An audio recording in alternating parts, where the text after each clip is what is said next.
my people? Welcome, welcome. Okay, as we do at these times, let's go ahead. All right. IG is looking good. All right. Facebook is looking good. You got to cross your T's and dot your I's, folks, because you don't know. Cross them and dot them. Cross them and dot them. All right. Twitter is looking good. We on the Twitter check-in. Twitter is looking good. And let's complete. We got a lot going on right now. A lot that's going on right now that we have to get to. Let's go head over to my channel. Very good, very good. All right. YouTube, Twitter is good. Before we blast off here, folks, just complete with the Twitch. Make sure the Twitch is good. You understand? Okay. Create a dashboard. Stream. Twitch is rocking out with me. Hello, folks. Welcome to another episode. Glad to be with you on this TGIF Friday. Your host, the Cape Cod Kid, artist formerly known as Andre King. We doing what we doing, SandCity Sports. We SandCity Sports. You heard me? Shout out to the flag man. Okay? Comfortable. You know that flex fit, however they call this fabric. Beautiful thing. And of course, the logo. That's Plenty Sneaks. Check out your boy Plenty Sneaks, who's back on the East Coast. Was out on the left coast for a minute, back on the East Coast, making moves, and really appreciate the design that he provided so that we can get out here and do what we're doing. So how is everybody out there? Hope folks are good. Like I said, it's a Friday, TGI Friday, coming at you as we do. Late night, early night, any time of night. In order to bring the current sports and current events news information. I just see folks might be checking in with us as the show goes on. Very good. Got my headphones and we'll be ready for that. But there's a lot. There's a lot. We had some ball games in the association tonight. My New York Knicks went to bat against the Oklahoma City Thunder. Okay, not pleased. Not pleased with the end result. There was a battle, okay, and we're gonna get into that. Boston Celtics had a battle into the fourth quarter. All right, Celtics made a move in the fourth quarter, down Jaylen Brown against the upstart Houston Rockets, missing some folks out there. Didn't see Thompson, didn't see Smith out there, so both teams missing players. A good back and forth game. The Celtics end up winning comfortably. We need to discuss that. Need to kind of look at the NBA overall. All right, as we move into the new year, specifically going into the All-Star break. Okay, the early returns for the All-Star game are in, and the fans are voting in terms of the starters. It's a beautiful thing. But in terms of the reserves, there's going to be a lot of choices that have to be made. We're going to talk about that. We got folks like Derek White, right, who's right there and very deserving, and obviously Drew Holiday, Hall of Famer, right there and deserving. So the situation in terms of how many our leading teams get, right? I might even throw in, a name like a Josh Hart, right? Josh Hart, All-Star. Yeah, Knicks are balling. Okay, and he's a big part of that. Okay, right? Just throwing a name like Darius Garland. We know the Cleveland Cavaliers are balling. Okay, so should these teams have three All-Stars? It's very important that we, have to take a look at this, versus, kind of spreading the wealth and the familiar faces on teams that aren't necessarily getting the job done like they need to. Obviously, there's some college football to talk about, folks, in terms of the playoffs and this reconfiguration. The powers that be, powers that used to be, talking about the SEC. What happened to the SEC? Now, do we have an SEC representative in the Final Four? Answer is no. Okay. And then the NFL, all coming down to the last week game Sunday Night Football, Lions and Minnesota Vikings getting down for their crown, king of the NFC North, all right, and a number one seed, and some rest and relaxation on the line. So a lot that's going on. I hope folks are doing well out there. We're here in the Northeast, and it's been good to conclude 2024 and get into 2025. We're moving and grooving. The sports, youth, high school, all those things are up and running. Just in terms of checking the forecast, we're hearing about the polar vortex that's coming in next week. Talking about temperatures and heading down next week across the country and specifically in the Northeast. So we're battening down the hatches to get ready for that. But overall, it's going well. I hope you guys out there are doing well. We know that the health is the wealth. Health is the wealth. Mentally, physically, social, emotionally, spiritually, right? All of it. The health is the wealth. Okay. So I hope folks are taking time for themselves and just getting that fullness, so that you can go out and do what you do. And we are doing what we're doing here. SandCity Sports is doing what we're doing, and it's a beautiful thing. All right, so we're gonna start with the Celtics and the Rockets. Got a chance to watch that game, through and through. Before I get into this, I gotta, we're going to Celtics and Rockets, but I'm calling the people at Comcast. I'm like, what's good? What's going on with my NBA TV? They're like, oh, things have changed with NBA TV. It's not a part of a package. You got to pay a lump sum up front. I was like, man, I need my NBA TV and paying all this money. Come on, Xfinity, work with me. But they said things, and of course the Knicks and the OKC was on NBA TV. All right, so I didn't like the number that I heard. I didn't like the number at all. So I said, I can't do it right now. We're already paying what we're paying, Comcast, and I'm a little bit, chagrined, if that's the right word. Put off, I think it's better. By the fact that we even have to have this conversation based on the years of and paying and all the rest of that stuff. But NBA TV, it's not a part of a package. Now Adam Silver and the NBA is saying, no, we own our own thing. You got to pay this money for the NBA TV separate. And it's a one time for the year. The number's not too bad, actually, when I think about it. Over 12 months, it's not too bad, but they kind of threw me off. So I wasn't able to check in, and I was observing, following my Knicks versus the Oklahoma City Thunder, but I wasn't able to watch possession by possession like I like to do.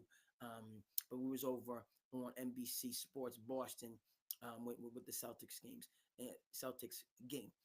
Your boy Peyton Pritchard had 14 in the first half, folks. Peyton Pritchard was out there making it do what he do. Is Peyton Pritchard at the All-Star level? That's not what I'm saying. But impressive. I like the fact that folks step up when their number is called. Quater for the Celtics, love him. Okay, and that's from the standpoint. I hope I'm pronouncing the name right. It's Quater for now.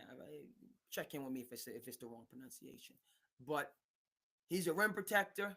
Can get out and guard all five positions. Excuse me. Finish around the basket. He's a good free throw shooter. Shout out to the folks that's rocking with us. SandCity Sports, we appreciate you. Jump in the chat. So on and forth. All of that good stuff. Let me see. I got the chat. Okay, so I got everything. But yeah. Pritchard, ready when his number was called. Quater, ready when his number was called. Luke Cornett, right there, ready when his number is called. Big man. Tillman got in at the end of the game. This was a game. Celtics on the road.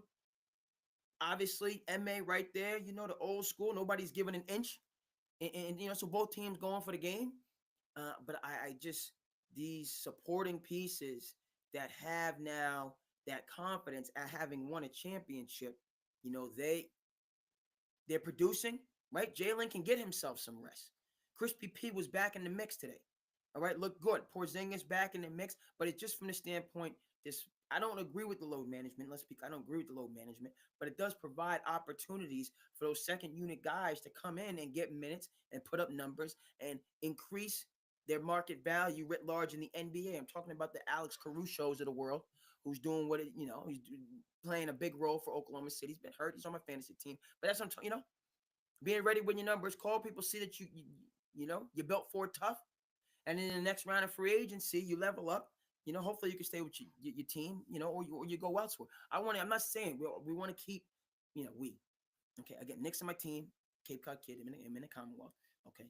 The Celtics, they want to keep all of these guys and continue to build this, dare I say, and I can't say dynasty. I can't say that. Okay. It has the makings, but they're not even the number one seed. Not even the number one seed. And Denver looked like they didn't even make the East Conference Finals. Okay. So I see dynasty. I'm saying that word dynasty for the Celtics, but right now there's right in this game against OKC on Sunday.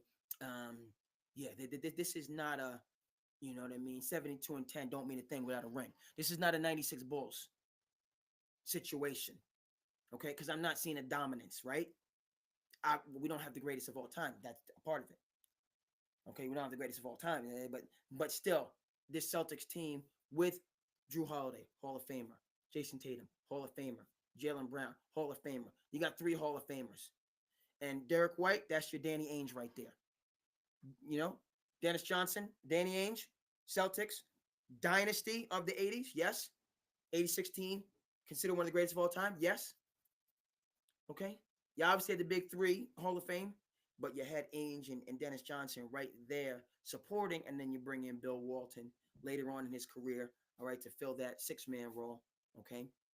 The late Len Bias would have been the next addition, okay, and right? And yes, a dynasty. This Celtics team, they got to get it done this year, and the stakes have gone up.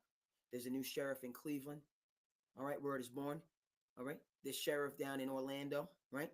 And we know we have a general. We have a general in New York, right? So the Celtics have the you know what I mean? And then there's going to be, teams that we're not even talking about, but we are talking about. We are talking about the Heat. We're going to talk about the Heat. We're going to talk about old school, new school. We're going to talk about old school, new school, folks. Right? Pat Riley, we doing new school, man. Hold on, no, excuse me. Pat Riley said we doing old school. We doing old school, man. I ain't with all this player empowerment. You ain't You ain't gonna hold the Miami Heat hostage. You ain't doing that. So we're gonna get into that. We're gonna get into that in a second. But staying specifically Celtics versus Rockets, giving you in terms of the team, yeah, you know what I mean. This is their championship. They're the favorites, but there's competition that they're gonna have to really battle, and we'll see. It's all the Celtics pound for pound are the best team in the league. Pound for pound, they are the best. That starting 5 is the best. There's no 2 ways about it. Now Cleveland is, you go across, you know what I mean? You got Garland and Mitchell, who now are 2 peas in a pod. Garland and Mitchell are 2 peas in a pod now. But a week ago, in NBA parlance, just a short while ago, they couldn't be in the same building. Now they're 2 peas in a pod in the backcourt. You have the Twin Towers, Allen and Mobley. Yeah. Cleveland could have 4 All-Stars. 4. I said it. 4. They're going to have at least 2. They could have 4. I'm saying Mitchell and Mobley just without a doubt. But based on how they serve and notice, it should at least be 3. So Garland or Jared Allen needs to be in All-Star weekend. Yeah. Okay, I don't know who they put in at the 3, and they bring LeVert off the bench and a number of others off the bench to get it right. But that starting 5 is not Drew, Derek White, J&J, and then Crispy Pete. That's the best starting 5 in the league. And the bench, that's not you don't have necessarily like a Ginobili or Jamal Crawford, something like that coming off the bench that with great name recognition, but the Celtics bench is tried and true and gets the job done as they did tonight. Tried and true and gets the job done as they did tonight. All right, but this right, the Celtics, if there's a dynasty in the NBA today, it's the Celtics. A possible dynasty. It's the Celtics. But all I'm saying is, but again, about a week ago, but a short while ago, it looked like Denver was. Now it was Denver was going to have to battle with Boston, and it was supposed to be a toss-up, but they never made it. They never made it. And now, would they even make it to the divisional round in the West? We don't know. And now there's all, it's amazing. When you win, how much is just swept under the rug? Now there's this stuff and Murray and Joker, and there's, Michael Porter Jr. is doing his thing over here. Aaron Gordon with the, you know what I mean? Gordon seems to be, but, when you don't win, then you got Russ, who can go either way. Russ can take you up or bring you down. You don't know. So Denver's done falling back in the pack. Happy you got your one championship, but be happy with that, and we'll see. Yeah, they could change that, but that's they're by no. We know who the favorites in the West are. Who did a number on my New York Knicks tonight, which we're going to talk about. I'm not happy about it, but they ain't even got Chet Holmgren. They ain't even got number 2 overall pick, perennial All-Star. I said it, Chet Holmgren. He ain't even suited up. And they're serving notice like they're doing. Average age on the team. The average age on, I remember the stat, the average age on North Carolina last year and probably this year is older than what OKC is. And Sam Presti got a boatload, surplus of picks just sitting on him. With a roster. Who the heck is, Williams? Who the heck is J-Dub, this Williams? Where did he come from? All-Star. From where? Don't remember him in any lottery. That's all player development, culture, infrastructure. Shout out to the small markets. All right. If you're good, they'll find you or they'll go to you. Small markets. They're in the middle of nowhere. All right. Out there in Field of Dreams land. Nobody cares. They're winning. They're professional athletes. They're living, a 1% lifestyle. All right, and they're making it happen. Okay, Oklahoma City by far the favorites. Hold on. Let me back it off that take. They're the favorites in the West. Celtics favorites in the East. But you know what I mean? This marathon is close. I said it, close. And we're talking about this. Mess around, Boston, and get that number 2 seed. You got a war with the Knicks in the second round. A war. Number 1 seed, very important in the Eastern Conference. Very important to avoid this trifecta. 2 of those, you know what I mean? You don't want to have to see Cleveland. You don't want to have to see the Knicks. You don't want to have to see Boston in that second round and then go through to a conference finals. All due respect to Orlando, they're not at this level. Orlando going to give you some go. They're not at this level. Teams that falling back, but they're, the Miami Heat, we talk about them, always going to be tough in the playoffs. They're not at the level of these 3 teams. And I don't believe in the Milwaukee Bucks, even though I credit Doc Rivers with being a very strong regular season coach. Don't believe in Milwaukee at all, period. I don't. I'm sorry. Everybody, they're being professional about it. Not a championship team. I don't think talent-wise, overall, Middleton can't stay healthy. It's basically Giannis and Dame against the world. They're not necessarily a great fit. They've been winning. They've some type of truce, but they don't have the pieces that, Cleveland, Boston, and New York have, or the continuity. All right? And I don't think that Milwaukee's better than Orlando healthy. No, sorry. Paolo Banchero getting all-star love. I respect it, but then it's not, no. He ain't been out there, so no. Okay? Okay, let's throw one of the, and the dog on it.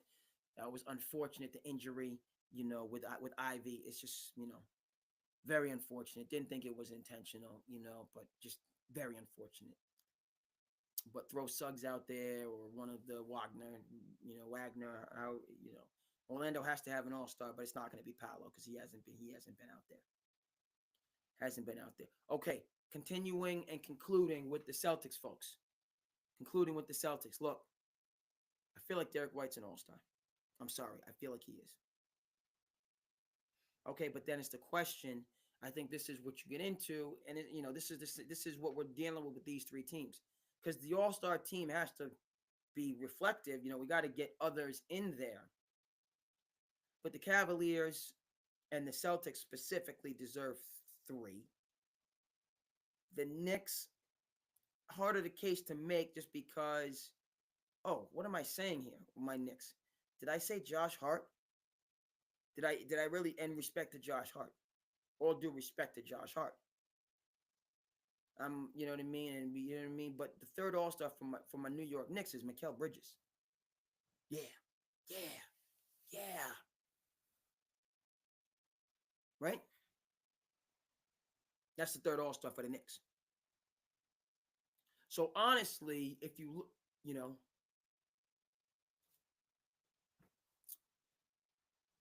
Drew Holiday isn't all. Drew Holiday, he's a Hall of Famer. He's a Hall of Famer. His numbers, Drew Holiday is an all-star in the same way that Draymond's an all-star, averaging a triple single. That's how Drew Holiday is an all-star. His numbers, 13, 14 points, 7 rebounds, 8 assists, all of those things. What's going on? What's going on, bro? My headphones are not working at the moment, so let me see. Just to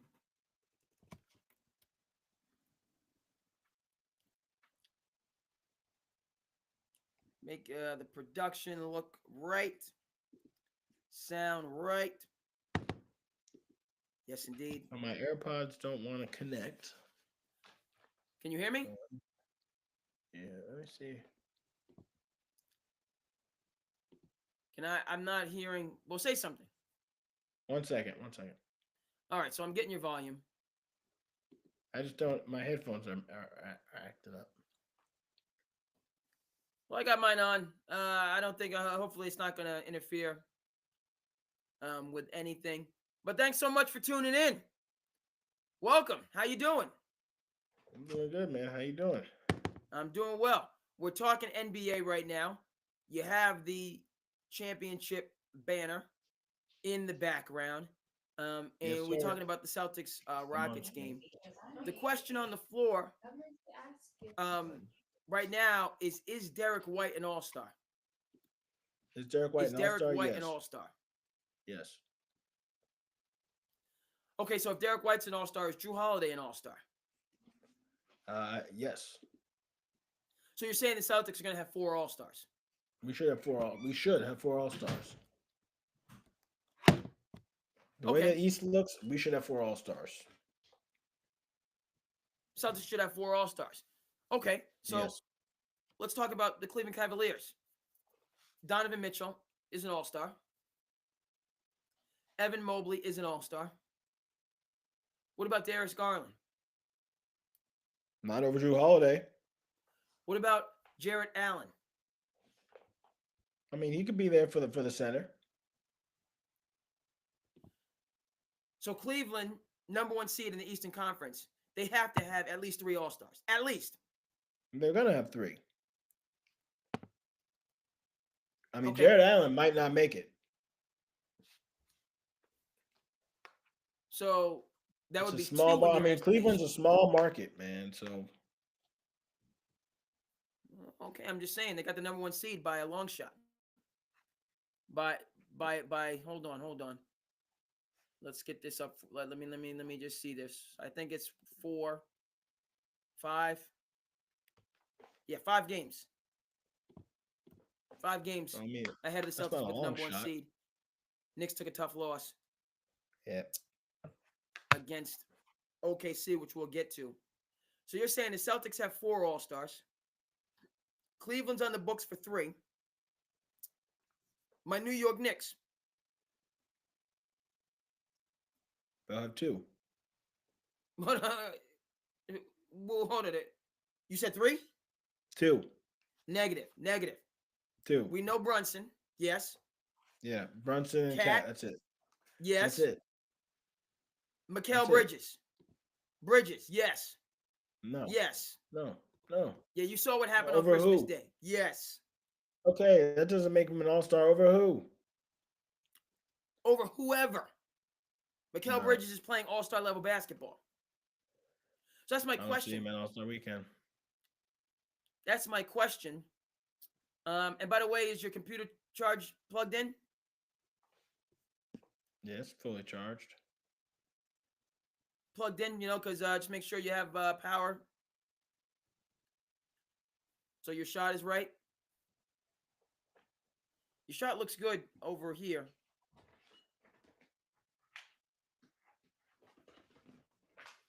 I want to make sure it's just connected to power just so your shot stays consistent.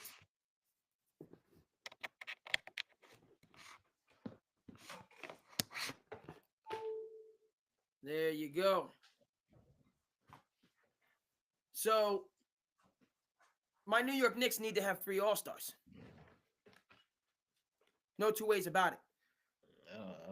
Cleveland has 3 All-Stars. The Celtics have 3 All-Stars. That's only 3 more. Top 2 seeds. That's only 3 more participants for the rest of the conference. Exactly. So that's why the Knicks are not going to have 3 All-Stars. Yeah, see, I'm of the mindset that all 3 of these teams deserve 3 All-Stars. I don't know if it's going to happen. I don't think that's going to happen. I don't care how people feel. I don't see that happening. But Mikal Bridges is an All-Star. Derek White or Drew Holiday are All-Stars. Darius Garland or Jared Allen are All-Stars. And the best of the rest, so be it. So be it. Paolo Banchero, he's getting votes. He's not an All-Star. But Orlando should have an All-Star.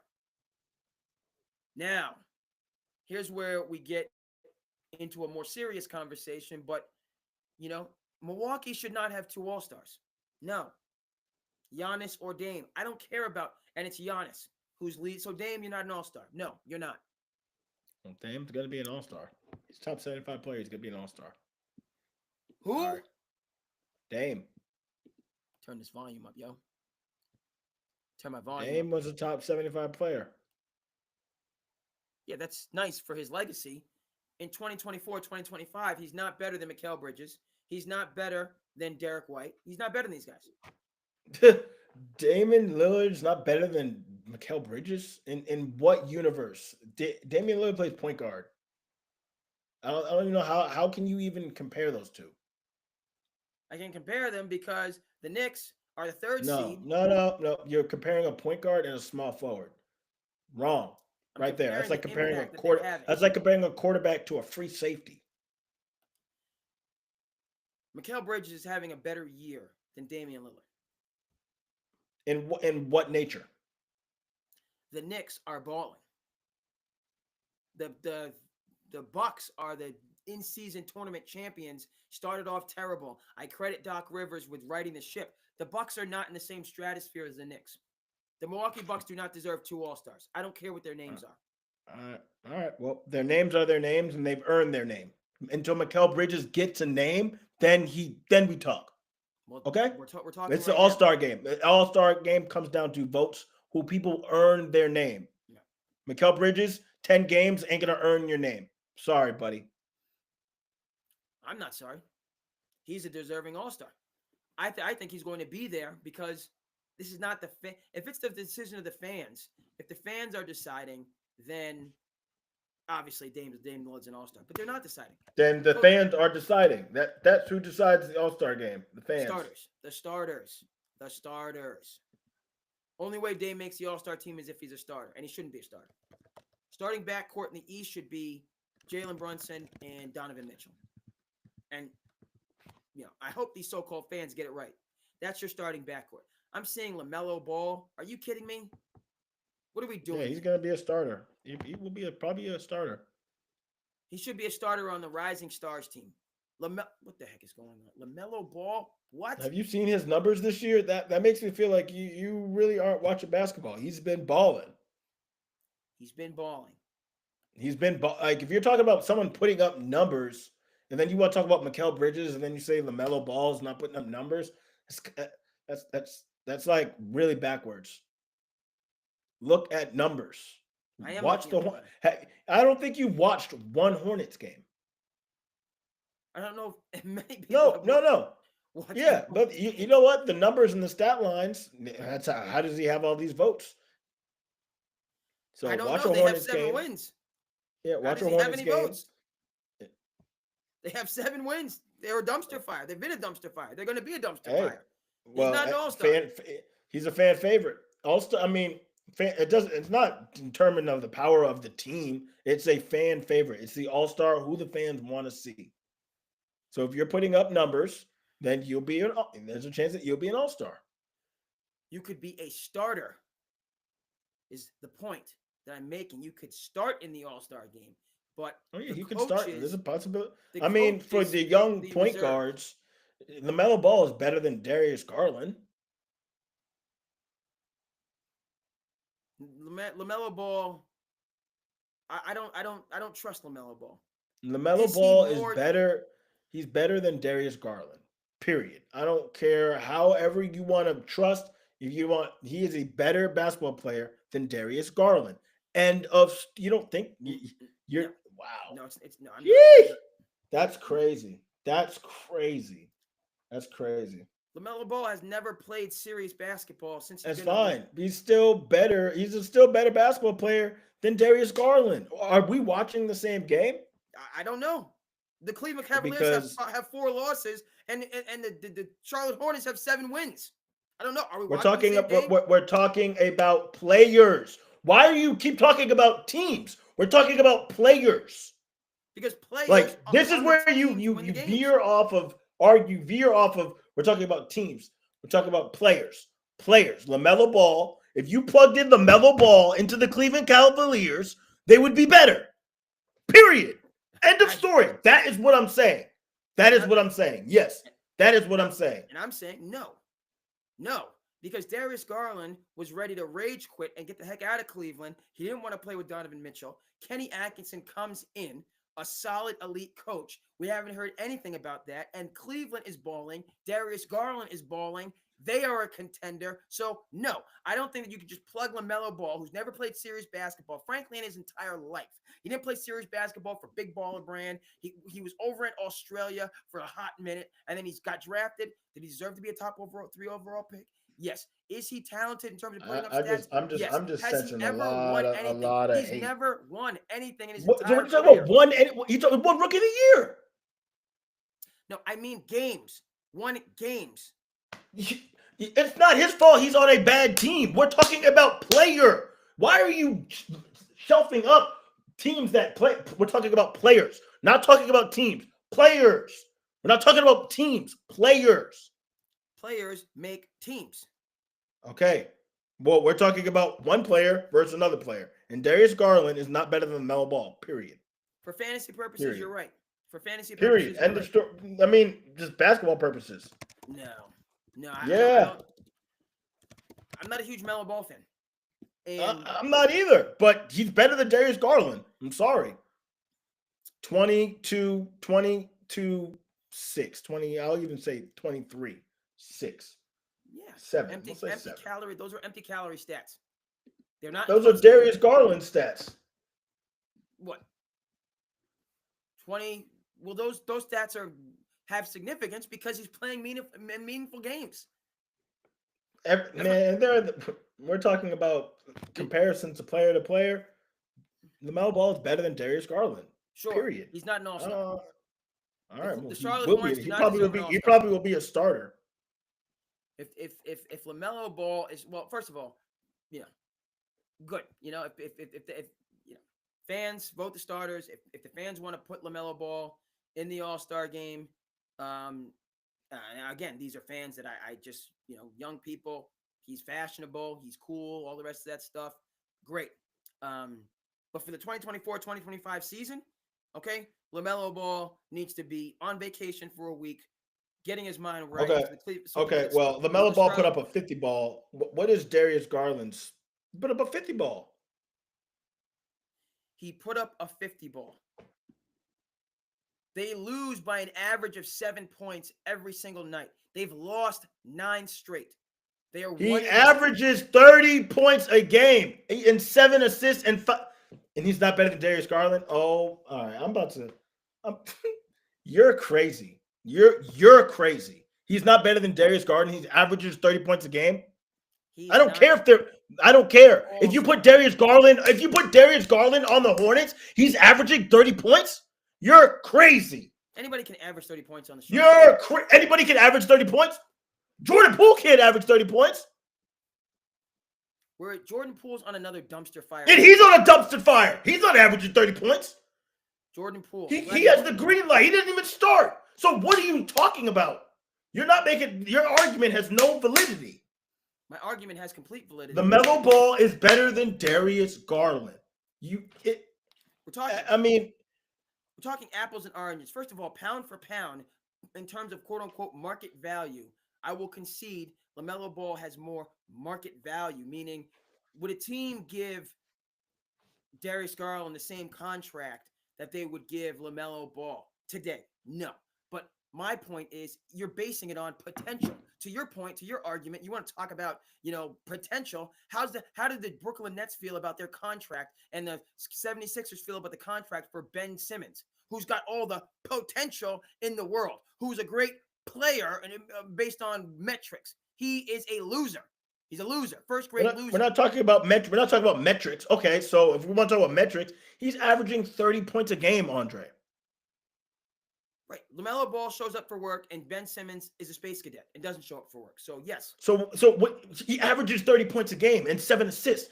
So, you're really using LaMelo Ball and Ben Simmons in the same sentence is crazy. Because they both play meaningless basketball. No, that's crazy. That's Charlotte crazy. Ben Simmons has never averaged 30 points a game in his life. No, Ben Simmons has a ton of Ben Simmons is not, you can't really compare anybody to Ben Simmons because most people show up to work and have a basic modicum of like self-respect and pride to do a job that they're paid to do. He doesn't care about any of that stuff. My point with Ben Simmons is he is incredibly talented. He has more physical capabilities than a lot of people. I don't even think he's that talented. He can't shoot the ball. So that you're missing me there because he can't even shoot the ball. So Ben Simmons' impact is defensively rebounding. Ben Simmons is an Andre Iguodala type of talent. He's not going to. Andre Iguodala is incredibly athletic, incredibly efficient. Ben Simmons' capability is efficiency. When he was playing his best basketball for the Philadelphia 76ers, I don't even think he was averaging 15 points a game. But Doc Rivers saw the vision for him and turned him into a defensive specialist, and that's why that team was good. Never mind the fact that he didn't want to dunk the ball when he's right into the basket to have that game be in contention because, as I said, he's a space cadet. The connection between Ben Simmons and LaMelo Ball is in terms of their talent, their pure talent. That's what I will concede. LaMelo Ball on the open market based on his talent will garner a higher market value. But what everybody knows, everybody in the NBA and any basketball fan in the playoffs playing meaningful basketball, who would you rather have? 10 of the 10 people, if they're being honest, would rather have Darius Garland than LaMelo Ball. No, absolutely not. Darius Garland is a ghost come playoff time. Why do you think the Cavs have never done anything? So you're talking about Darius Garland like he has never done anything. Playoffs, he disappears. Let's pull up Darius Garland's playoffs numbers. Pull those up. And the reason he maybe had trouble doing things is because he disappears. He goes Casper in the playoffs. So now you're making excuses for him. Everybody can't shine. That's one series though. That's one series. So we knocked them out 2 years in a row. All right. And where's Darius Garland been? Where's Darius Garland been? He been locked up because he's playing against Tibbs. All right. So he's been locked down. We locked him down. Yeah. There's no. You make excuses for an argument that you just said Darius Garland shows up for meaningful basketball. Please. You lost me there. Yeah, well, everybody can't shine against the Knicks. Darius Garland. Knicks or not, but meaningful basketball, he doesn't show up. That's known. Any basketball fan knows that. Darius Garland is a winner. LaMelo Ball is not. Let's put it as nicely as I can. I can't see LaMelo Ball. And back to the point that this dude has played 17 straight. He's only played 17 playoff games. Yeah. How many has LaMelo Ball played? None. But what are his stats? His stats are, let's go to his stats.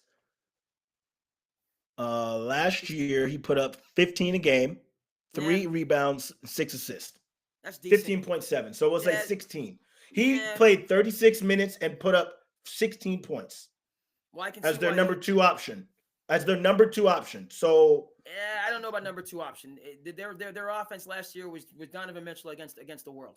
So, But he was their number 2 option, Andre. Like however you want to call it, he's their number 2 option. So if you're telling me Mobley plays defense. You want to talk about defensive specialist? Mobley plays defense.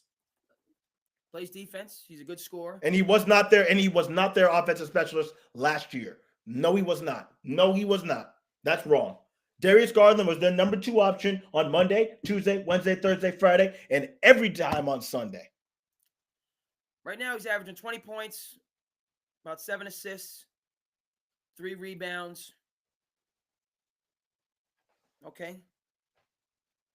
So, second leading scorer. Jared Allen's a little bit down. Jared Allen's giving you the Rudy Gobert. Yeah. I'm sorry. Darius Garland's got to be an all-star this year. He's an all-star. I'm sorry. I'm not sorry. Darius Garland, and that's what I'm coming back to. All right. All of this potential and what point guard? So we got Drew, LaMelo, there's another point guard that Trey. Who over who? Let's see. Let's go back to Drew, LaMelo, Trey. I'm sorry, but Drew Holiday, as much as the Celtics cannot have 4 all-stars. So it's between Drew and Derek White. And this year, I would say Derek White. And I don't even think Drew would have a problem with that. But the Celtics are not getting 4 all-stars. So if the third all-star for the Celtics this year, in my view, is Derek White. And Drew Holiday, I don't, he's a team guy. I don't think he, everybody wants to be an all-star, get the extra money. But I just think Derek White has, this is apples and oranges. If you went with Drew Holiday, I wouldn't have a problem with it. I'm trying to spread the wealth here. Derek White deserves, I'd like to see him, to see him make an all-star. Last year, he was right there. This year, he's right there. Derek White's a deserving all-star. Darius Garland is a deserving all-star. LaMelo Ball can stay home. Period. He's averaging 30 points a game. It's an all-star game, Andre. You want someone who's averaging 30 points a game to stay home. Like, that don't make no sense.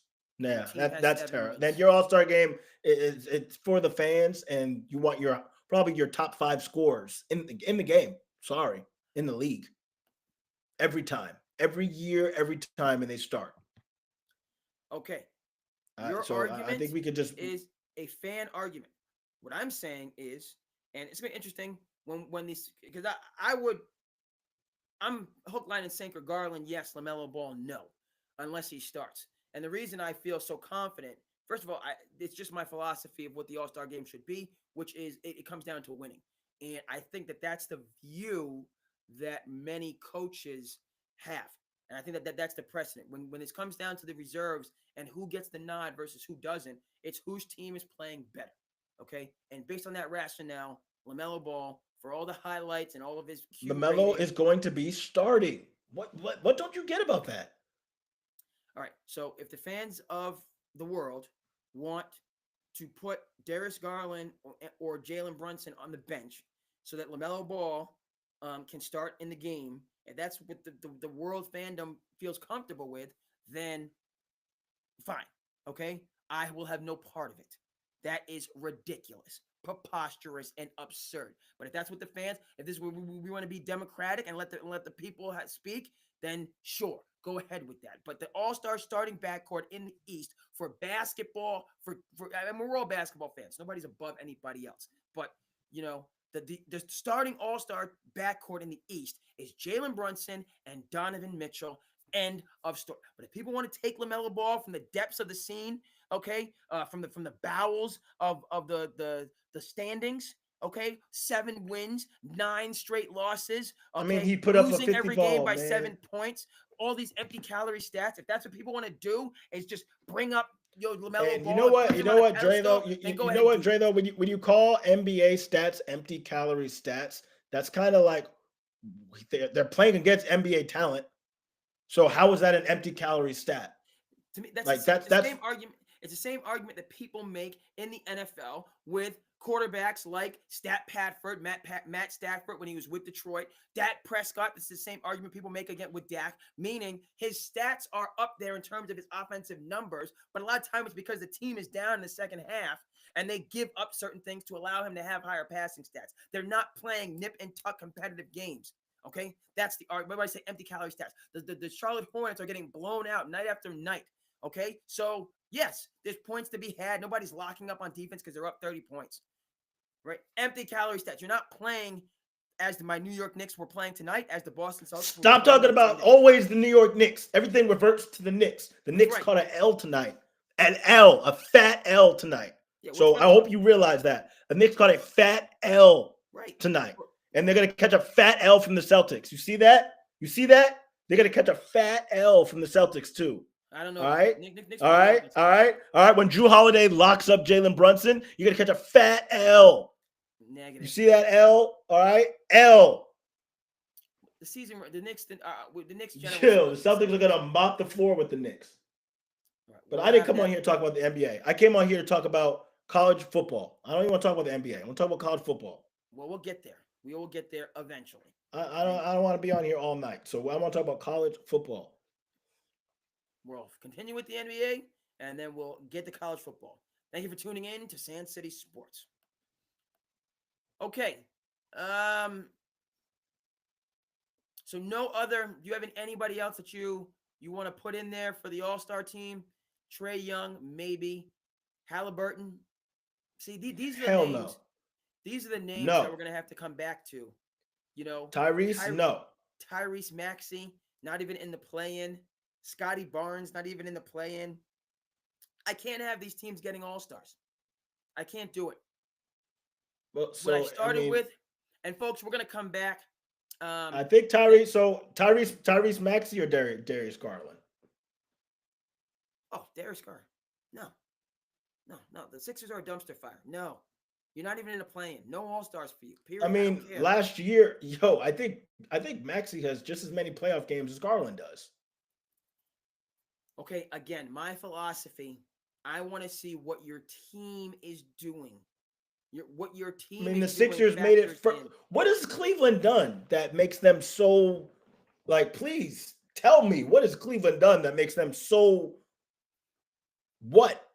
They won the first 15 games of the season. That's what they did. Okay. Congratulations. What have they done that makes them so, oh my gosh. They've won 26 of the first 30 games. Okay, they're in first place through All-Star break. Congratulations. You know who was in first place through All-Star break a couple years ago? The Utah Jazz.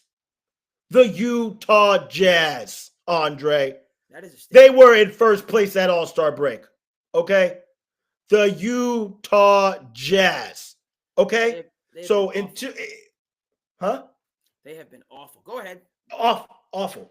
So when we're talking about, now we're starting to. This is where we talk about the brand of the NBA in terms of the competitive of it every single night between teams, and this is where you start to see.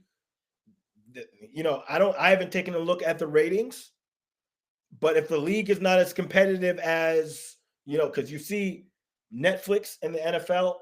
They're on the way, and Netflix is probably going to be how we watch our sports in the future. I mean, moving forward, we're going to be watching sports on Netflix, and if more people are watching NFL on Netflix than League Pass, and this is where the NBA sees I think a huge issue with who is taking the torch.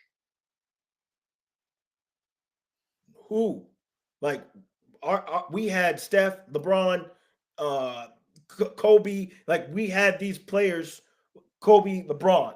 Who, is it Tatum? Is it Anthony Edwards? Is it, who is that next person to solidify themselves as the best player in the league? We don't even really, we could argue on who the best player in the league is. But 6-7 years ago, that argument was always down to two. Really, it was down. People knew Braun was the best player in the league for a long time. Indeed. There's a question. You got people like, is it Ant-Man? Is it Wemby? Next face of the league coming up, behind. And, I think it's LeBron. honestly after what I saw tonight, it's Wemby. Yeah, the Uh, unicorn. the unicorn. After what I saw tonight, it is Wemby. Wemby is the face of the NBA. Moving forward, what he just did to like, I mean, him and Joker just had a battle, but you got to understand, like, he is playing for. We're talking about empty calories and no wins. He's playing for the Spurs. Spurs are in the play-in. I know. That's what I'm saying. Last year, where were they? Spurs are in the playoffs. Spurs. I mean, Yes, it's close. Spurs are going to Spurs be are in the two. play. Spurs will be in the playoffs this year. Yeah, they're in the And the play-in. reasons why. Yeah. Go ahead. I mean, the reasons why I say that is, one, Popovich isn't even there. He hasn't even been there. He had a stroke. He's been out for a while. Speedy recovery to Pop. But you see their team blossom, like the way that Victor is starting to pick up that team. They just beat Denver tonight in Denver. And that game was a barn burner. And it comes down to it. I haven't watched a lot of Spurs games, but Wemby changes how you are. Like, you cannot attack the basket when Wemby is in the game.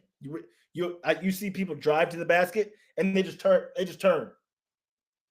And pass it out to the. It's kind of crazy to see, but I think honestly, now that I know I might be just talking from the hip, but I think it's Wemby. I really, really, really think it's Wemby. No, I don't disagree. I think Ant-Man is right there. With the explosiveness, with the charisma, with the winning. Breaking through the conference finals. But did a number on my New York Knicks on Christmas Day. Hurts my heart that he's not in my fantasy team. Because I traded away that pick. In a bum deal. But Wembanyama, and what's distinctive about him versus Jokic is his ability to defend. He impacts the game defensively. That's where.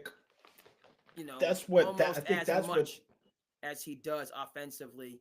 There's some talk about he's shooting a lot of threes, which I don't necessarily have as much of a problem with because he's young and I don't think he needs to be banging down there on the block. With his frame, he's not a back to the basket player anyway. He's more of a screen role. Yeah, He's a face up. He's a face up player. Thinking of, I know Chris Paul has been, he's at the later part of his career, but what better point guard to have running a pick and roll than Chris Paul with Wemby? Yeah, that was a great. Pickup. That was a great pickup. Because honestly, that when I was thinking Trey was going to be moved, when I thought the Hawks were going to get rid of Trey, I was like, man, if Trey ends up on the Spurs, it's a problem. Because Trey Young leads the league in assists. Respect, Quinn Snyder. The Hawks play. They play well. They get blown out a lot. So talk about empty calories. But they're in the playoff hunt. I'm a Quinn Snyder fan. I thought Nate McMillan was a good coach. Quinn Snyder's a good coach.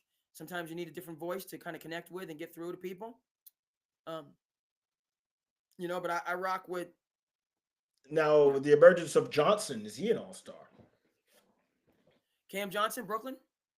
From the Hawks. Oh, Jalen Johnson, who hit the road on Duke, during the pandemic year. And yeah, that's another, Quinn Snyder has the Duke background. Jalen Johnson, he's not an all-star, but he reminds me, what I see a lot of Derek Lively in him. Now, Derek Lively played for John Shire, had his, was only there for 1 year, didn't have a great year, kind of got better as the year went on. But Derek Lively played for the same AAU team as Jalen Duren, team final out of Philly. And so Derek Lively was a top 5 prospect. You didn't see that in his 1 year at Duke necessarily. He wasn't dominant like Ace Bailey and Dylan Harper are right now for Rutgers. He wasn't lights out dominant but he had that capability, and that's why he's coming to the league. And as a rookie, plays on the Dallas Yeah, Mavericks. he They make was. the I mean, finals, and he is the center of the future. So with Jalen Johnson, it's taken him a little bit longer because the Hawks were in transition. He didn't have a great reputation coming into the NBA because of the situation at Duke, and obviously Coach K's word, is gold. When it comes to what he says and how people see and evaluate people. But yes, he's had the talent, and Quinn Snyder has unlocked that talent, and he's bought in. He's all in. So he's dangerous. He's a dangerous young guy. He reminds me of what I see him in a lot of the same way as Benedict Mathurin for the Pacers. he reminds me of a young Josh Smith. Right. They're different positions. He's a small forward. Mathurin's a straight two, but they're just young lions that are just like very dangerous. I think he plays the 4. They got Johnson at the 4. Yeah, he could play the 3. But you put him, you stretch 4. I don't mind it. He has a physicality. He's a bigger. He's got some size to him. No, not an all-star. Good story. And I just like Atlanta overall. Not an all-star because there's too much talent in the East. Not yet. Yeah. He'll be though. He will be eventually. Yeah. Okay. So we're gonna come back. I know you have some time constraints. We need to move over to college football. And you got a certain perspective. Being there, ASU graduate, being right there in the greater Phoenix area. To me, let me just see, and then I'll let you go ahead and take it away because you were invested second to second in this game and can give a more nuanced perspective of the game. But bottom line is just I was I thought they were going to get steamrolled by Texas. Texas went up early, and I was just like, Arizona State, you made it. You got to the game. You made it to the playoffs. A team that does not have or, has had good teams. Obviously, Jaden Daniels started there. They've had good players, but have not put it together. Herm Edwards came through, and he got a little momentum going, and then so he was out of there. So I thought the team was just going to basically crater and start from scratch. So this season, them getting there, I thought was enough. When Texas went ahead early, I frankly checked out. I had I had the updates on, but I was like, here comes the beating. But and I'll let you take over. I mean, they were right there. Texas missed some field goals. The officials missed a targeting. And I'm just gonna, my take is is clear. I think Texas being who they are in the world of college sports, meaning like the biggest brand, if not the most successful brand, the biggest brand. I think that kind of factored in, whereas the powers factored into it all. Said so I'll let you go from there. But that factored into it all. That was clearly targeting. There's no two ways about it. There's no two ways about it. That's all I gotta say is there was no two ways about that was targeting. And if they call that targeting, the game is over. We get a first down. Texas has no timeouts. We kneel the ball. And, but there's no excuse for giving up a 4th and 13. But at that point, I'm just still shocked they didn't call targeting. I'm really shocked. And they haven't come out and said anything about it either. So it's like. Yeah, the standard for targeting in college is higher than the NFL. You see more questionable. Every game. There's more 50-50. There's a lot of good hits in college sports, in college football, that are deemed targeting, that are really just good hits. Good hits. There's a lot of times when guys just get the shoulder down and put the wood on somebody. You know what I mean? They you know what I mean? It's not even helmet to helmet. So that's where and they call targeting.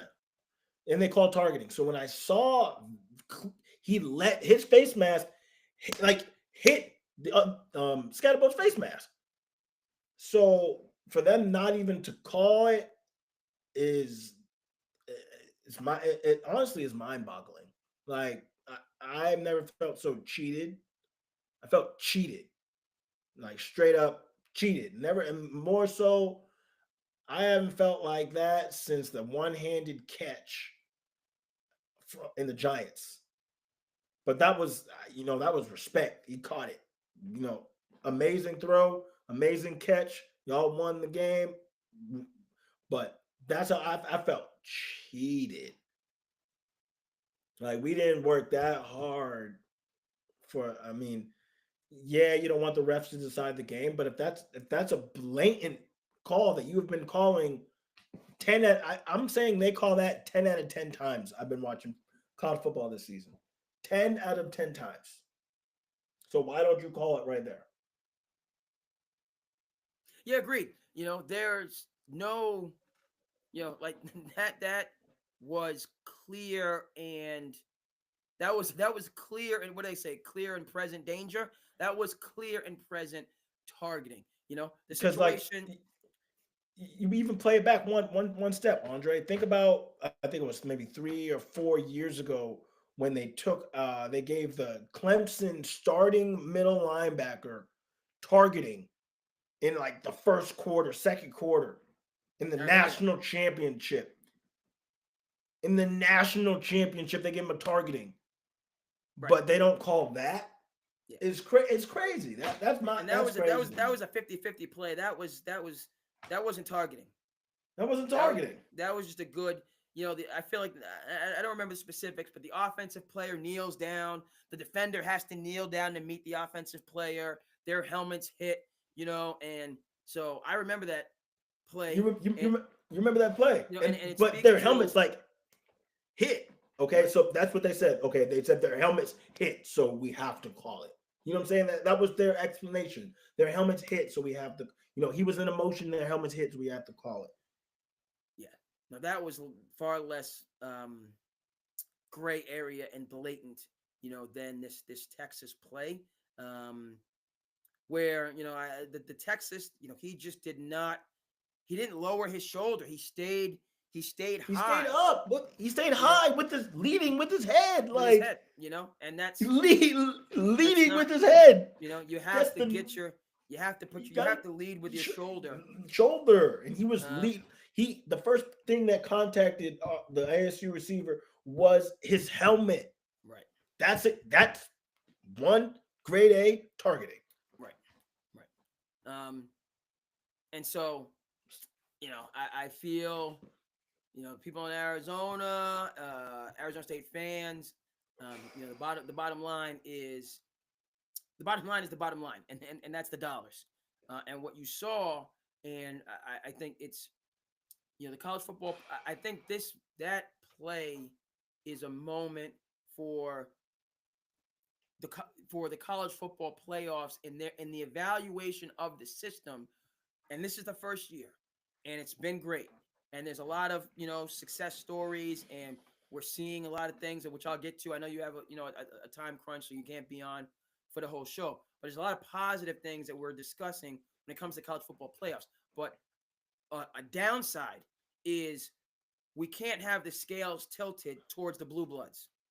We can't favor the Power Five known teams: Texas, Georgia, Alabama, Ohio State, Michigan. Right? We can't Well, because favor this. you think about this. You can't favor They the somebodies when they get into these nip and tuck matchups against up and coming teams. You have to call it fair. Okay? You have to allow. I think what we're saying is you have to, when you have a tournament system, you have to allow for upsets. And what was clear in that possession and that call is we you ain't doing no gave upsets. Texas, you gave the bigger brand, the ginormous brand, the you gave them, because of who they are, the benefit of the doubt versus the upstart, the newcomer. And so for college football, that's a major, that's a significant critique of this first college football playoffs. You have to allow for upsets, and it may, and I know football doesn't usually like to do this, but like, because in the NCAA tournament, in the NCAA, you have a couple Final Fours with mid majors, and what happens? The ratings are down.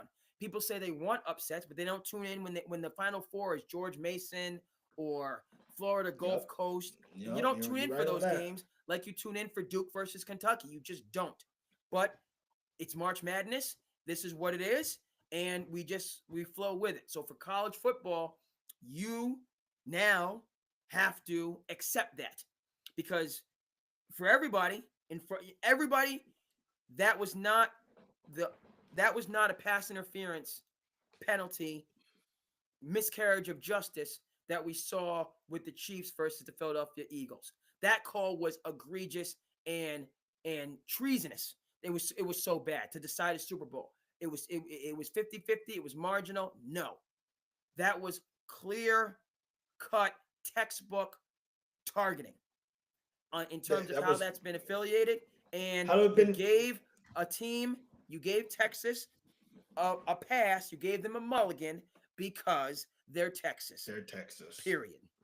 And for college football, right now, and so it kind of, because honestly, and nothing for, it fits and butts were candy and nuts, but it really should be Arizona State should be moving forward to the final. Well, okay, we don't know. You don't know what's going to happen. Arizona State should be moving forward to play Penn State. Or no, Ohio State. Excuse me, Ohio State. That's how that should brand. Okay, that's how that really them the opportunity to have a chip shot to go ahead and win the ball game. And you didn't allow for it because first of all, I think and honestly, we're having this conversation. I know you got some time, so you let me know when you got to get out of here. But I feel like the powers that be in college football are doing the same things. They don't know. They don't know. They didn't know how this was going to end up. I think a lot of people, frankly, we're having this conversation, are pissed off right now that Notre Dame beat the heck out of Georgia. People are saying, "What the heck is going on? We don't have an SEC team." You know how big? You know what kind of market you're losing out on? Not having an SEC team in the Final Four. People, what is happening here? Now again, common fans, I'm happy, spread the wealth. But in terms of sheer dollars, it's not. I'm not going out on a limb to say that the NCAA is going to lose money. They're going to lose money without an SEC representative in the Final Four. Period. You don't have Texas and Oklahoma. Are you kidding me? Do you know how much Texas? Oh, excuse me. That's a mistake. Texas is now in the SEC, so you do have an SEC representative. Yeah. I was wrong. Mm-hmm. New team, but Texas is new. All right, but that's why they're there. That's why they're there. Right. I'll tell you that. That's why they're there. They're not just Texas. Okay. They represent the SEC. That's why they're there. They're there. That's why they're there. So, all right. That's great. I'm still mad about it. I'm not gonna lie. I really am still mad about it because I felt like we were cheated. Like really, we're gonna see a 30 for 30 on this 20 years from now. That ref's gonna come out and be like, I took the money. I don't know if he'll say that, but he's gonna do exactly what the NBA ref did with his Netflix special. He's gonna be a Tim Donaghy. He's gonna be a Tim Donaghy. Gonna get on and talk about, hey, no. And in that situation, it may be one ref. It may just be because I know they conference. All the refs kind of talked about it, and they're obviously getting feedback from CENTCOM. They call in and whoever's out there in the review booth, wherever the heck that is. That's what I want to know is every single person looked at that hit in the review because they reviewed it. Every person looked at it in the review booth and was like, "Yeah, that's not targeting." Like, what? No, they and frankly, what I think you do is you keep reviewing it and you keep, to make it seem like you're deliberating and thinking about it when they already had their mind made up. They weren't even watching the video. No, let's just pull out the string to make it seem like we're, no. They weren't watching that because you're not telling me that they sent that to New York to be watched in the review center and 6 people in that replay center was like, yeah, that's not targeting. No way. Nah. Nope. Not at all. So, that's like I said, but what do we say? There's only two things in sports. We're going to talk about the Miami Heat going forward. Pat Riley says only two things in sports: there's winning and misery. So this does not in any way, the Arizona State faithful. It is what it is. But I feel like that was a big program booster. What? ASU That's our first game. conference, first year in that conference. Won the conference for recruits, for just our name, our brand, right, moving forward. I'm excited. Yeah. I'm a little mad, a little sad to see Scat Pack go. That man is a monster. Right. But we'll still have our quarterback, and Tyson will be there. I mean, we didn't even have our best receiver, and we took Texas to the last second. That quarter, they made some huge plays to end that game, but it shouldn't even got to that point. And then they get a 4th and 13. Like, it shouldn't even got to that point. Literally, shouldn't even got to that point. Right. After the targeting, there were opportunities that ASU had. Giving up the 4th and 13, giving up the 2-point conversion, kind of put their backs up against the wall down the stretch. With some negative momentum, kind of one thing leads to another. The New York Yankees know a thing or two about that, in terms of, especially when you're in these high leverage games and momentum is going good, and the next thing you know, a mistake happens. There's a crack in the ice, and it's just gone. Mr. Freeman hits a grand slam, and then that's all she wrote. Right. World Series is over. Nonetheless, shout out to ASU. Classmate of mine, Joe Conley, is the strength and conditioning coach there. Does a good job for them, and just more and more. I want to see, I want to see it continue. And conversation is, can ASU be, a primetime power out west? Can they usurp a team like USC? That's going nowhere fast. And that's what I'm hoping for. College sports is now all, it's all a 1-year proposition. But that's what I'm hoping for them next year, that they bring in a good class and are able to get through to them and coach them up and be in the mix. I mean, Kenny, we got our head coach for 5 years. We just hit him with an extension, so we should be good. I think we got a good core. We got the confidence now, and we got a good core. Our quarterback he was a freshman, so yeah, that's how I feel. But at the same time, college sports is 1-year propositions, so and I think that's a lesson that I'm taking. But I think that could be in our favor because players are coming into ASU more so. We win the portal more than we lose the portal. Okay. And so hopefully, Texas was in the mix last year. Ohio State was not in favor of Michigan, with Harbaugh. There are, you see the familiar faces that have been there year in and year out. And then in this college football playoffs, you're seeing some new people get an opportunity, i.e. Ohio State, beating the brakes off of Oregon. All I'm saying is that, North Carolina made the NCAA championship game 1 year and then didn't make the tournament the next year. And then they were back in the mix going all the way to the Elite Eight last year. So it's, I think that's the new model. And that you have to be, you have to be adroit. You have to be prepared for, when I think about a team like a Texas, and, it's already been established as far as, this program is that they were gifted an opportunity, and they're moving forward. They took advantage of the gift, and they, but Texas, there's talk about Quinn Ewers being offered $6 million a year to come back to college, which I think he'll probably take because he's not projected to be, he's not one of the top 5. Why wouldn't he? Yeah, why wouldn't he go back? But he's not going to be the starting quarterback at Texas next year. That's what he's not going to be. No, That's going to be Arch Manning. Yeah. So and that's my point. Like Sarkisian, he had his troubles, years ago, and that's kind of in the distant past because he got his act together at Alabama, and now he's got it rolling to Texas. But Texas is going to be in the conversation going forward. And so, you said you got your quarterback coming back. You went in the portal.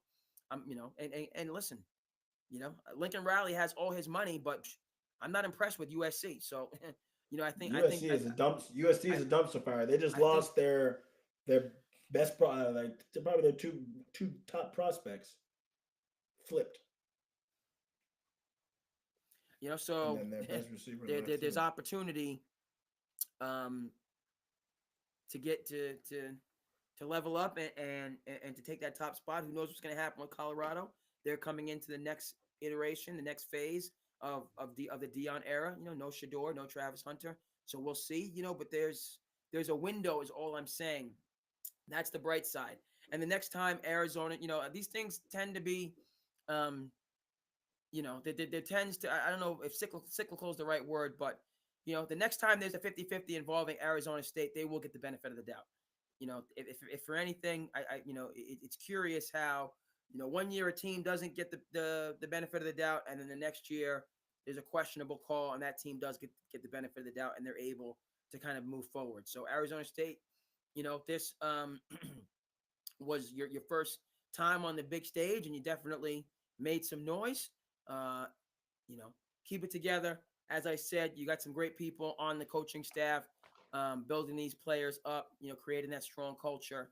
And so I'd love for next year when college football players are going on and ASU is in the mix, for them to be, hey, there's no reason why they can't break through and make it to a Final Four and compete against whoever the heck else is out there. So, oh man, we were right there. But that's what I said. On the next year program, that was a program builder year, and we that was just big for the program. And now we have let the conference know that in our first year in the conference, we won it.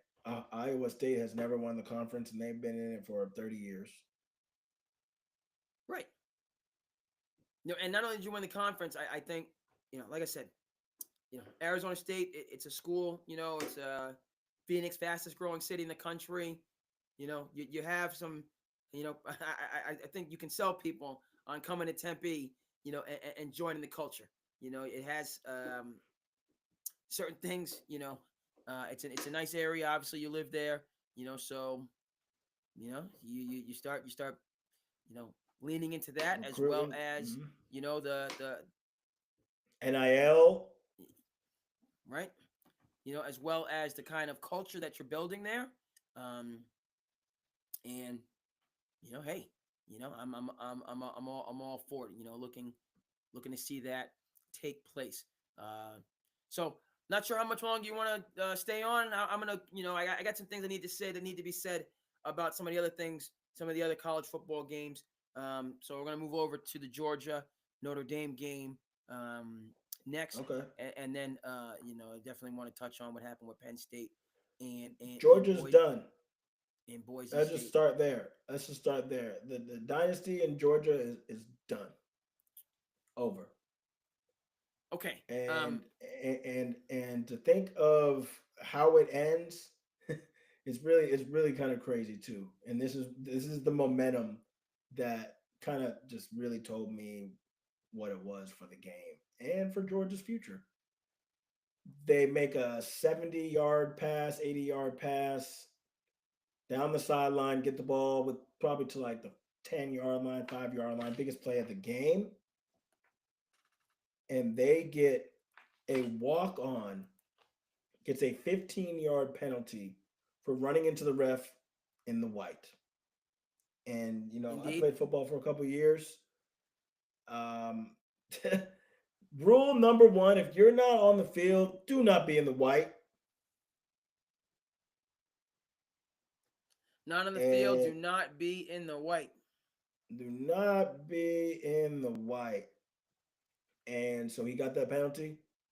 Momentum killer. They ended up getting 3 points.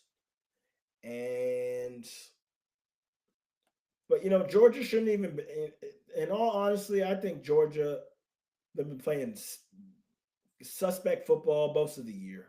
Man, Carson Beck has been playing real subpar. Yep. I don't think he was that guy. Really don't. Like I feel like he had too much pressure, and he just wasn't that guy. Too much pressure. Indeed. Carson Beck out against Notre Dame. You know, had the season-ending surgery on to the NFL.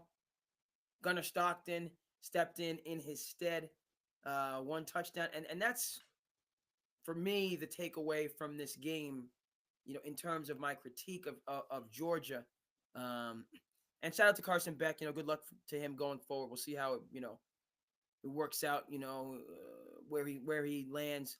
You got Cam Ward and Shador at the top of the draft board, and we'll see where these other guys kind of get find their place. Man, But in I terms of think Georgia, yeah. I think Kirby Smart being there means they're gonna still be around. But you're supposed to be the Georgia Bulldogs, right? A team that last year that was hosed, that should have been in the college football playoffs, that were undefeated at the number one seed going into the last week, going into the SEC championship game, and you get upset by Alabama, and then you don't make the college football playoffs. All right, that's the reason that we do have a college football playoffs, expanding it to 12 teams rather than the 4, because Georgia should have been in the mix last year. Okay, and had it been 12 teams rather than 4, there's a lot of people, myself included, that think that Georgia would have won the whole doggone thing. Okay, Alabama, I was glad to see, first of all, Alabama, shout out to Slick Nick and winning that game. Michigan, it was their year, happy for Harbaugh. But Georgia, they were one of the top 4 teams in the country. Florida State, you lose your quarterback, you go undefeated, fine. You should have been there undefeated, but pound for pound, Florida State was not as good as Georgia. That's my main takeaway from this game. You lost Carson Beck, but you're Georgia. So where the heck is your backup? And my example is that's where I was. Yeah, the last time that Georgia, when Kirby Smart had Alabama and Nick Saban in the national championship game on the ropes, and had Jalen Hurts locked up in the first half, what did Nick Saban do? Okay, He called the decoy. He put in. Thank you. Called the decoy. Went to Tua, and he went to his next. All-pro next NFL man, quarterback.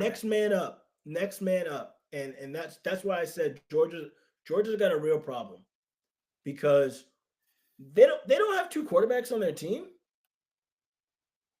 all year. Right. You score 3 points in the first half.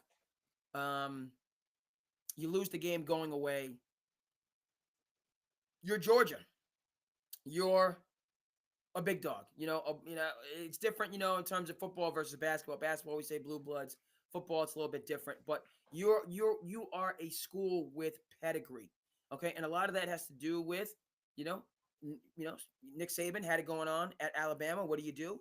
You go ahead and you get one of his lead assistants, Kirby Smart, and he builds up something comparable. And frankly, in the last 5 years, Georgia has usurped Alabama in terms of their dominance, or their rulership, if you will, of the SEC. Okay, and so to be, and yes, this year has been back and forth for Georgia. They ran, they had their. This hasn't been a dominant year. This year wasn't dominant for Kirby Smart and Georgia like last year was. They had some snafus, and the portal and NIL certainly has a lot to do with that, right? Because everybody, not just everybody, is starting over every year. Is that good for college sports? No, it's not good for anybody. But it's the way that things are. So it is what it is. You still have more resources. You still have a higher Q rating. For all of the money that's flying around and yada, yada, yada, they can't produce national championship rings. They can't produce all these NFL prospects, particularly on the defensive side of the ball, like Georgia can. So they still have an advantage in this free market to get the best prospects to form the best team, which is my takeaway from this game. I'm surprised at Georgia that their backup quarterback, and yes, he's a backup, but you're Georgia, wasn't ready to come in and, get it done against a team like Notre Dame. I'm happy for Coach Freeman. I like, it's good to see the wealth being spread around. But Notre Dame does not have the same football pedigree as Georgia. Everybody knows it, and it's not even close. I mean, well, you got to think that's where you're a little wrong in terms of Notre Dame is one of the most historic college football programs there is. So, I mean, this Georgia pedigree is newer, I would say, more recent, but Notre Dame has, if we go back, Notre Dame got a lot longer of a history than Georgia. Sure, they have more tradition, legacy, all that stuff. When's your last national championship? No, that's what I'm saying. It's been forever. Yeah, you got to But go like 30 some odd years. the biggest thing, well, the biggest takeaway from that is if Georgia has no depth, then they didn't even have depth really at running back. You watch Georgia, you usually see 3, 4 good running backs, and you know, running backs was lackluster, to be honest. Right, right. And let me just, okay, we're good.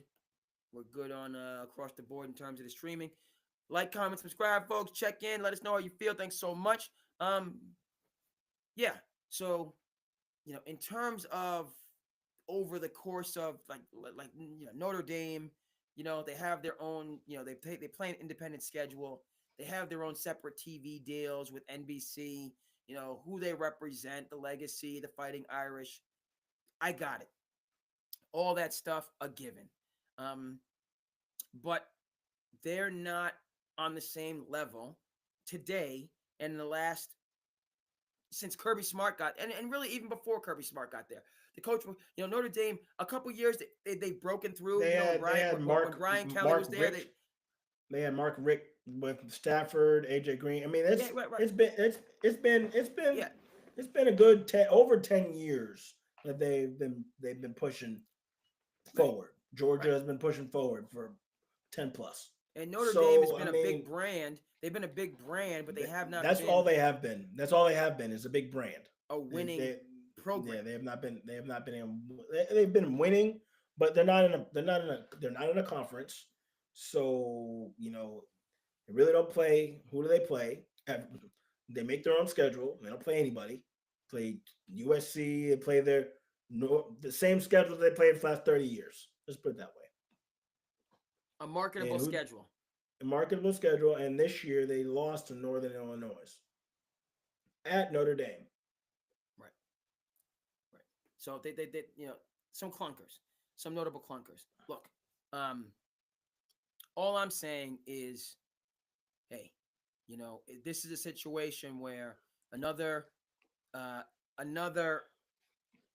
offshoot of this college football playoffs is, the grass is getting greener for some of these teams that were on the periphery.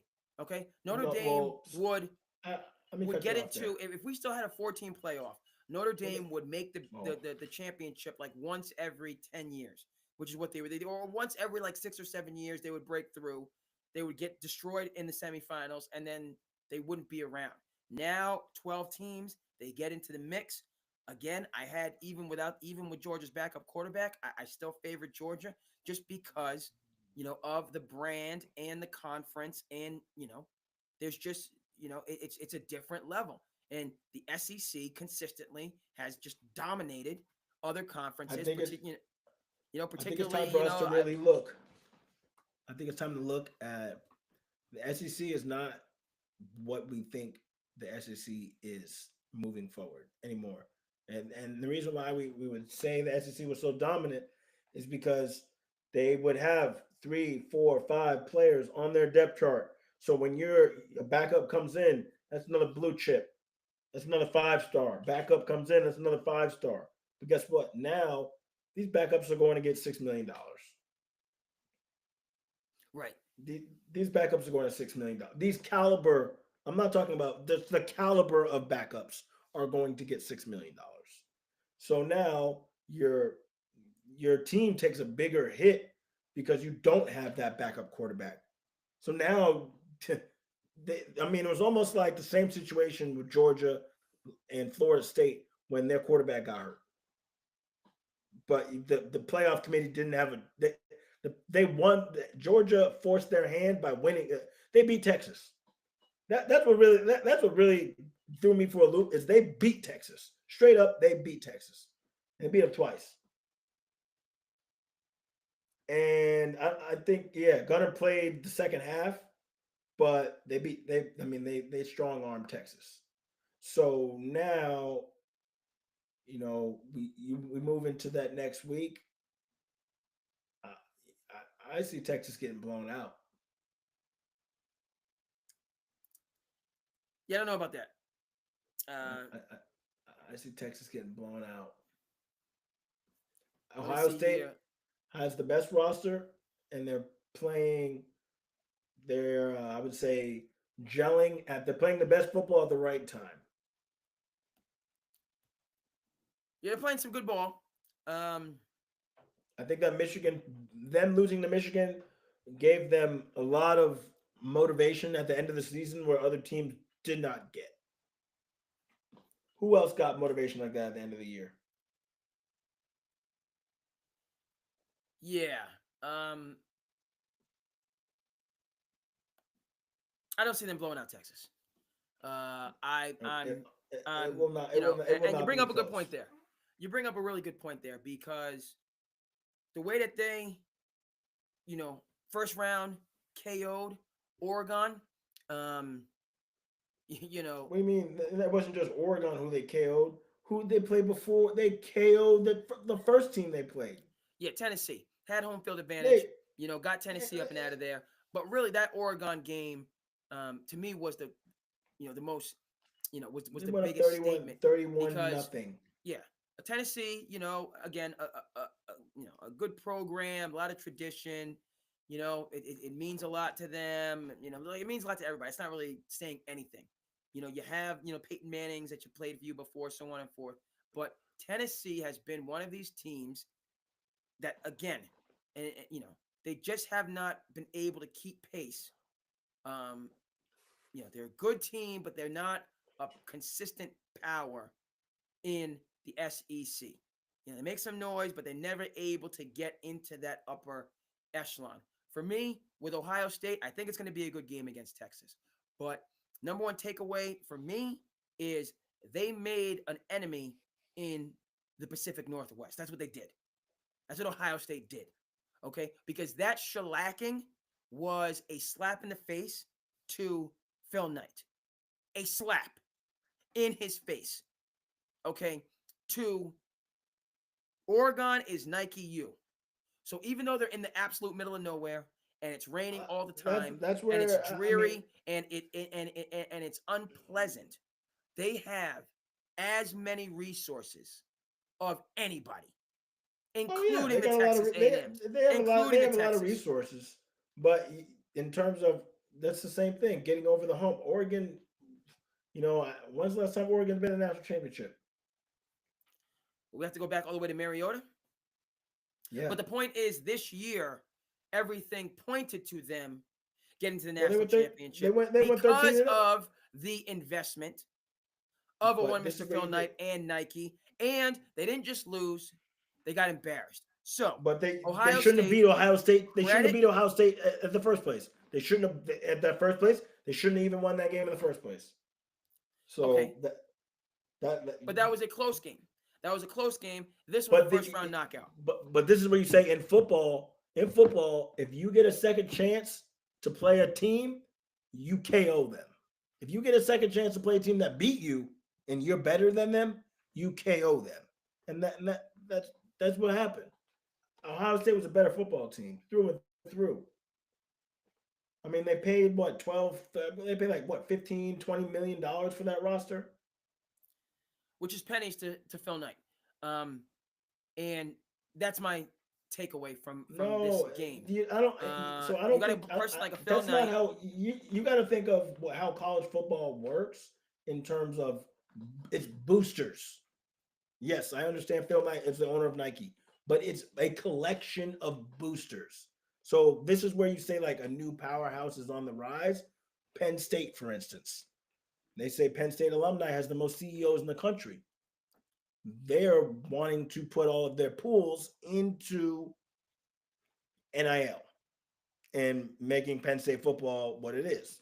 So that's where we're going to really start to see in college football until they get a hold of what's going on. And yeah, Oregon's going to always be in the mix, but it comes down to when they play these top tier blue chip teams, they lose most of the time. I would say 95% of the time. I mean, they get a chance now to play Ohio State every year, though. So that loss was an affront to Phil Knight and his vision of bringing a national championship to Oregon. This year, everything seemed to be trending in that direction. Having the number 1 seed, having all of the resources, which have been there in fairness for some years. This isn't the first year of this project, but the way that they lost, an embarrassing loss. They got slapped. Again, that is what I feel remains offensive to Phil Knight and Nike. And it just shows, again, this roll of the dice where, it's more wide open. It feels more wide open than it's been in years past. And look, both good teams. Oregon won the first game. I think the reason the Sharks, and the chalk was on Oregon is because you thought to yourself, having the rest, being able to get healthy, so on and forth, which is the same, wisdom alleged that, prevails in the NFL, which is why a lot of teams are going to be sitting players, so on and forth. People knew both these teams talented. We're going to give Oregon the benefit of the doubt, not just because they won the first game, but because they have this extra week of rest and they'll be able to come in, charged up. And listen, everyone's talking about this kid Smith, freshman out of Miami, one of the best games ever. Oregon has plenty of talent as well. Okay. No, based they on don't have on their time out resources. Nope, I'm gonna cut you off right there. And Nike, I'm gonna cut you off. They are I'm gonna cut you off right there. To go out and get the best players pound for pound of That's anywhere wrong. In the country. That's why they're the not number like one Ohio seed. State. Not like That's Ohio State. And that's why they have been. You're wrong. Dead wrong. Right there on the precipice. Dead and so wrong. I think you're wrong on that. I feel that Phil Knight you're wrong on that. You're wrong on that. At the center of this situation. As happy as I am for Ohio State, I think you're so wrong. Phil Knight is at the that. center of this loss because it was. I don't see it. It was him. Ohio State is a better. Top of the hill. He pushed the rock if you're all the way talking to the about top of the tradition, hill, and then he's seen it now tumble all the way back down. That was an embarrassing loss. And so, Phil, what's it going to take? When is Oregon? You've been there. You had Mariota in years past. What is it going to take for Ohio State to for Oregon to win? Not just to place, not just to get to a Final Four, not just to be in the conversation. I felt like this was Phil Knight saw his opportunity. And just like that, snap his finger after the first quarter. This was not the year. Yeah. It was done, and Ohio State has probably the usually great receivers track record. Okay, so I think you're outsourcing how much. I guess Oregon has probably one of the top 5 resources when it comes to recruiting, but then you got to think of coaching and building a team. All right, and that's where. Ohio State was just a better team through and through. They were a better team than Oregon. They had better receivers. They just were a better team. Better running backs. They have Chip Kelly on the coaching staff. It was just a better team. And my view is that they were a better team for that game.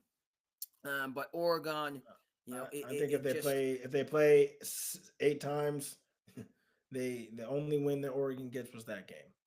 And and the reason. Jeremiah Smith is really that guy. Oh, he's that guy. He's that guy. You can't disagree now. He's that But guy. He I talks and just then he backs it up. And I don't, they had a point to prove against Oregon, and they did. And now they have Texas, and they're gonna mop the floor with them in Texas. And I don't even like saying that because we got Michigan in our blood. yeah, I see Texas hanging in there. Nope, nope. You know why? You know why? Because This is Quinn, Sark's. if they come out and play the way they played against Ohio State, I mean ASU, they're getting blown out. And Texas has been playing a little sketch like that. Nah, Quinn, they have quarterback issues. So Quinn Ewer is on a very short leash. Yes, he played well. He comes out, plays shaky. They'll pull him. They'll pull him. Yeah, for a number one overall pick in Arch Manning.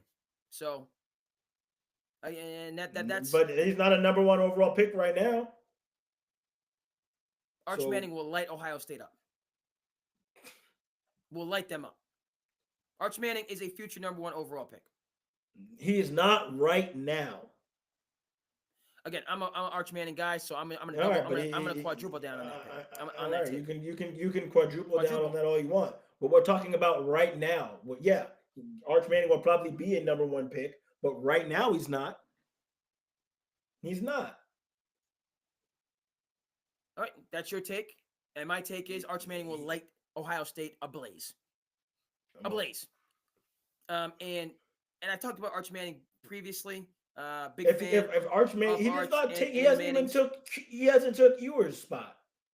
So, and Ewers is not even in the top conversation for drafts. You talk about him coming back, and he hasn't even taken Ewer's spot. So your argument is kind of losing me because if Arch was as good as you think he is, he would be starting right now. Yeah, and my argument is that the plan is for him to learn and grow and develop. He might be coming back for a senior year. Arch Manning is not pressing to play. The vision for Arch Manning is to learn and grow, and you just take the vision for Arch Manning is to not skip steps. Okay, as far as I'm concerned, Arch Manning could have had Quinn Ewer's spot last year if he wanted. Again, this is my view of how he's being developed. The reason that he's top 5 in NIL while being a backup is because the Manning philosophy is that you learn and you grow. Again, going all the way back to Peyton, who redshirted at Tennessee and then came back for his senior year. My view, I think that Arch Manning is better than Quinn Ewers today, right now. Yes, said it, and I'll double and triple and quadruple down on it. I think that Arch Manning is going to be your Heisman Trophy winner next year. All right, so I'm a huge. You said next year? Yeah, Arch Manning, Heisman Trophy, 2025. Arch Manning, book it, book it, book it. Yeah. Okay, this and people again somehow seem. All right, book it. Ohio State rolls over Texas. Period. All right, I don't even want to talk about it. Texas is getting rolled. We'll come back to this, and it's gonna be close. I give Ohio State the edge. It's gonna be 2 touchdowns. I give Ohio State 14 points. It's not gonna be close. 14 points. 14 points. You saw what they just did to the number 1 team in the country. They haven't lost a game all season. You saw what they just did to the number 1 team in the country. Texas, they got gifted that game, and now they're gonna get treated like they got gifted that game. Yeah. Well, from an ASU fan, I can see your it's not even that segment. It's they barely beat ASU, and you're thinking they can. Nah, they needed the refs to beat ASU. They did. It was close. They needed the refs to beat ASU, but they're loaded. The refs can't help you. The refs aren't going to be able to help you against Ohio State because it's not going to be close. It's not going to be close. Again, Quinn, respect. It's not going to be close. But they got a bull and Arch Manning. It's not going to be close. Arch Manning will probably be at halftime because it's not going to be close. Okay, I say Ohio State by 5 in a back and forth game. By 5? You think a safety is happening? Ohio State by 5, whatever the count is, 48-43, 28-23. It's going to be a close game So somewhere you think there a safety? You think a safety's happening? in If the they win by margin, 5, I have to be a safety. or some field goals, or some field goals. But you wouldn't win by 5 if you get to field goals. So you score 2 touchdowns and you have 3 field goals. You have how many points? 23. 9-4, You have 23. you score 4 touchdowns, you have 28. So Who's kicking 4 field goals? hey, Kansas City Chiefs Sarkeesian? You think take a lot of field Sarkeesian's gonna goals. kick 4 after what Either you just saw? it can be high scoring or it can be a nip and tuck game. But I'll give Ohio State the I don't advantage. But I don't Texas I is don't going to see be in it the being mix. And I don't watch see out it for your boy being Arch Manning. it's gonna be a high scoring game, but I don't it's gonna be in Texas and they're gonna get lit up, man. They really are going to get lit up because they shouldn't even be there. We shall see. Horns, Buckeyes. Let's see here. I had that just pulled up. When's this going to be? Going to be the 10th, January 10th. So A week week from from today. today, 7:30. Tune in. Okay. Notre Dame, Penn State.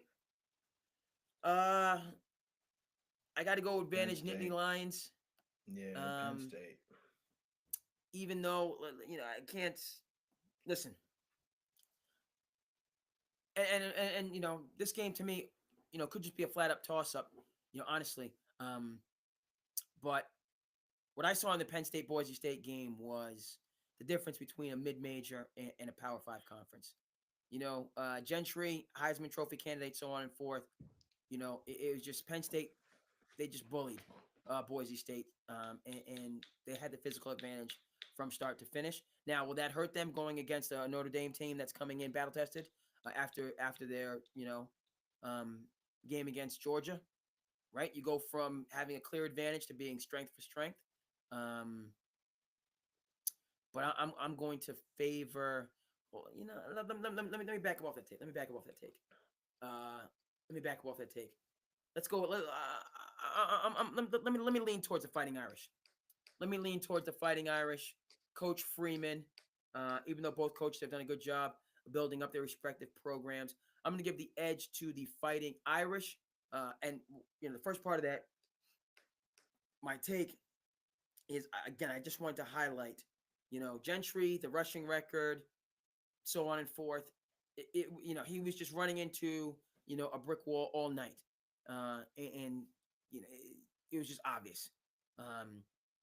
And so, respect to Penn State, they just were the bigger, stronger team, and it's football.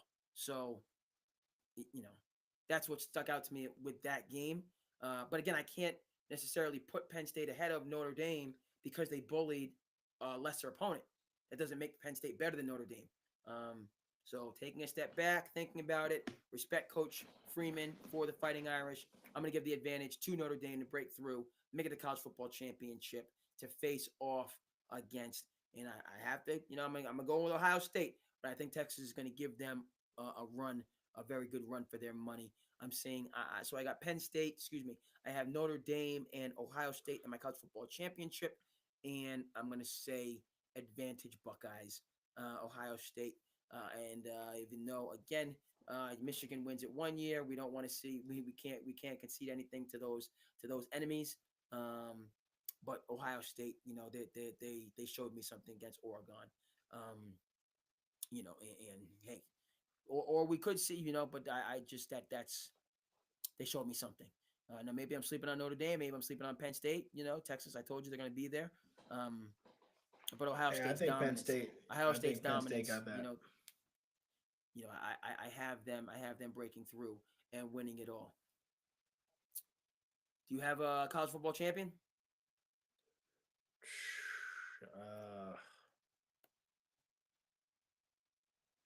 Man, I honestly think Penn State might do it.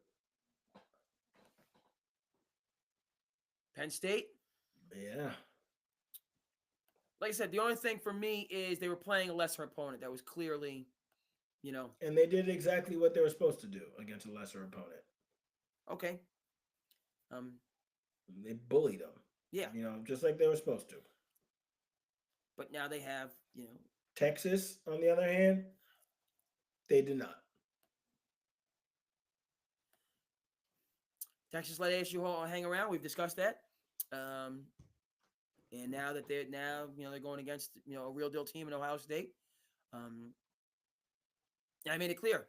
I just feel Texas has the talent and the coaching. Sarkisian, when he Sarkisian, the clock is ticking for him. Clock is ticking for Ryan Day. It's ticking for Sarkisian. So you got two coaches with very talented rosters, with huge fan bases and tremendous resources, and somebody's got to lose. Ryan Day just embarrassed Dan Lanning. He embarrassed Nike University, and that was a statement win. I think it says a lot. It has a lot to do with the losers' locker room in Oregon, and it sent shockwaves, because it's one thing to lose, it's nothing to be embarrassed. But credit to Ryan Day, credit to Ohio State, they're seeming resurgent. So they're the favorites. But I think any one of these teams can win a national championship, which I think is a good thing for college football, college sports. The wealth is going to be spread. We're going to have a new champion. Been a long time since Texas won it. Ohio State, it's been a minute. Penn State, even far, so that's a great storyline as well. I'm going with chalk. I'm going with Ohio State to get it done in two close games. Close game against Texas, close game against Notre Dame. Buckeyes, your 2024 national champion. Okay, so we're gonna head back to the NBA. We got some time. No end in sight for this program. We're gonna go over 2 hours, easy. But as far as the NBA is concerned, I gotta talk about my New York Knicks in terms of what happened tonight. Not happy about it, but the facts are the facts. Let's pull these stats up, dog, on it. You know what I mean? Taking an L, a double-digit L. Are you kidding me? And you know what I mean? Down 3. My New York Knicks. What the heck is going on here? You're up 12 at the half. You're up 8 going into the fourth quarter. You gave up 36. Okay. My man Tom Thibodeau, I can feel the heat right from in my seat. This man is not going to sleep tonight. All right, I feel the fury from the Midwest all the way out here in Tourist Town, hanging off into the ocean. He gave up 37 points in the fourth quarter.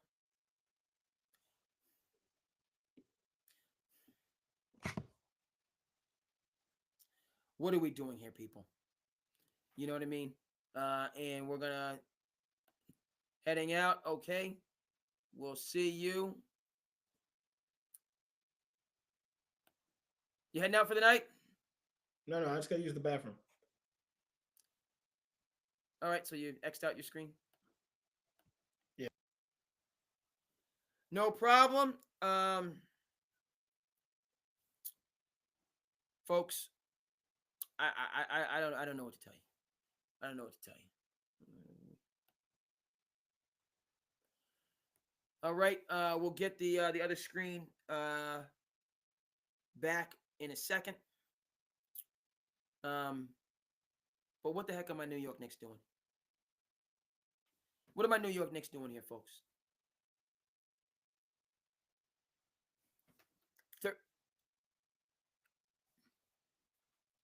I'm at a loss for words today. Okay, so all right, let's just cut to the chase. Okay, OKC. They served notice. Okay, they laid hands on my New York Knicks. They made it clear who the big dogs on the block are. All right, and I'm flabbergasted. I'm it's a bad loss for the Knicks, for my team. And it's not that you lose, it's how you lose. How are you going to give up 37 points in the fourth quarter? Put his doggone stats up here, man. Okay, you gave up 33 in the first quarter, held them to 21 in the second, 26 in the third, but 37 points in the fourth quarter to lose the game? What is this? Crying out loud. I'm just disappointed. Let's see what the deal is. Let's see what the deal is here. You're back. What's going on? 1 second. Give me 1 moment. Okay, you're not back. I'm not back yet. 1 moment. Okay.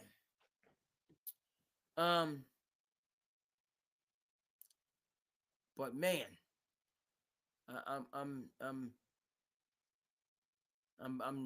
at a loss. I don't care if the show's been 2 hours long. I'm just, but hey, let's get to it. I done found my tongue. I done found what I have to say on this. You know what I mean? You are what your record says you are. You are what your record says you are. Shout out to the great Bill Parcells. Check out the 2 Bills, 30 for 30 classic. One of many. And the Knicks, they're in the conversation. They could be, a championship contender. But Oklahoma City showed them that they're not. They're not at that level, okay, of a conference leader. Okay, they're the third best team. They're the third best team in the East. That's what they're the third best team in the East. Third best. Okay, you're not the big dogs on the block. Period. End of story. I don't care. And so there's work to be done. You tip your hat, and the frustration is because they didn't even have Chet Holmgren, and we're catching L's like this. So that's, you know what I mean? Bridges did what he had to do. Everybody did, kind of hung in there and handled business. But, dog on it. Knicks going 8 deep. OKC 1, 2, 3, 4, 5. Hey, OKC going 10 deep. Everybody getting a touch. Everybody making a contribute. Wiggins with 21 points off the bench. And they didn't even. That's what bothers me more than anything. They didn't even have their second best player. They didn't have their second best player. So I think the Thunder are the real deal. I think the Thunder are going to win the West this year, honestly. Think, feel, yeah, this. And again, this is a team that last year the North Carolina Tar Heels were older than the Oklahoma City Thunder. And they have like 20. They have like 20 picks too. Don't right. They still have a whole bunch of picks? They have a stockpile of draft picks. Sam Presti just sitting back there chilling. They're all young, homegrown. Jalen Williams, Chet, Kassan Wallace, player development, just building these guys up. It's hey, and this is kind of Adam Silver, before him, the late great David Stern's vision, and a team, a league where each franchise could have hope, that if they're well run, they can be in the conversation. Well, Oklahoma City, okay, an outpost in the middle of nowhere, out there in Field of Dreams country, is your Western Conference leader, and dare I say NBA favorite. I'm not going to put them again ahead of the Celtics. I can't do that. But doggone it. And last year they were right there. They were learning how to fly. They were right there in that series against Dallas. They had to make some adjustments. Giddey was not the right fit, so he's in Chicago. You bring in Caruso, and you bring in iHeart. They're frightening. Frightening might be they're frightening, man. Just because they got Giddey up out of there. Frightening is too much, but it's that they're just young. This could be a decade, and they're already climbing and just they're climbing the mountain. As youngins. Um, and so the Knicks. Um, this is embarrassing. Embarrassing. Yeah, no. It's embarrassing for all the reasons I just said. All right, Mikal Bridges, you ain't no spring chicken. Jalen Brunson, Karl Anthony Towns, Josh Hart, Anunoby, you ain't no spring chickens. You're playing against some spring chickens. You can't let them get the strategic edge on you. I'm disappointed. It means something. These games mean something. Now, okay, long season, so on and forth. I hope. But again, young Lions without their second in command, and there's going to be a big, that game against Boston on Sunday. Hey, I know, just regular. You're going to be feeling each other out. These teams going to be saying, okay, you got this, I got that. You got this, I got that. And once that fear factor goes, and you look across the way, and you ain't seeing nothing special. You're right. We're not going to talk too much NFL. We'll save the NFL for the next episode. But people talking about Patrick Mahomes not being in the Pro Bowl, and he's lost a step, and yada yada yada. Bottom line is this: every other team in the NFL, every single one, fears Patrick Mahomes in the fourth quarter. They put respect on his name in the fourth quarter. Talk all you want about, MVPs and accolades. Come down to the fourth quarter, he has the ball, you're sweating. You're thinking twice. You're lacking confidence. Yes, and that means something. Okay, and that's the little bit of what's happening with OKC. People, they're young, inexperienced. You talk all that talk, but when you get in the arena with them, right? You're uncertain. You're feeling some type of a way. They putting you. What did Embiid say?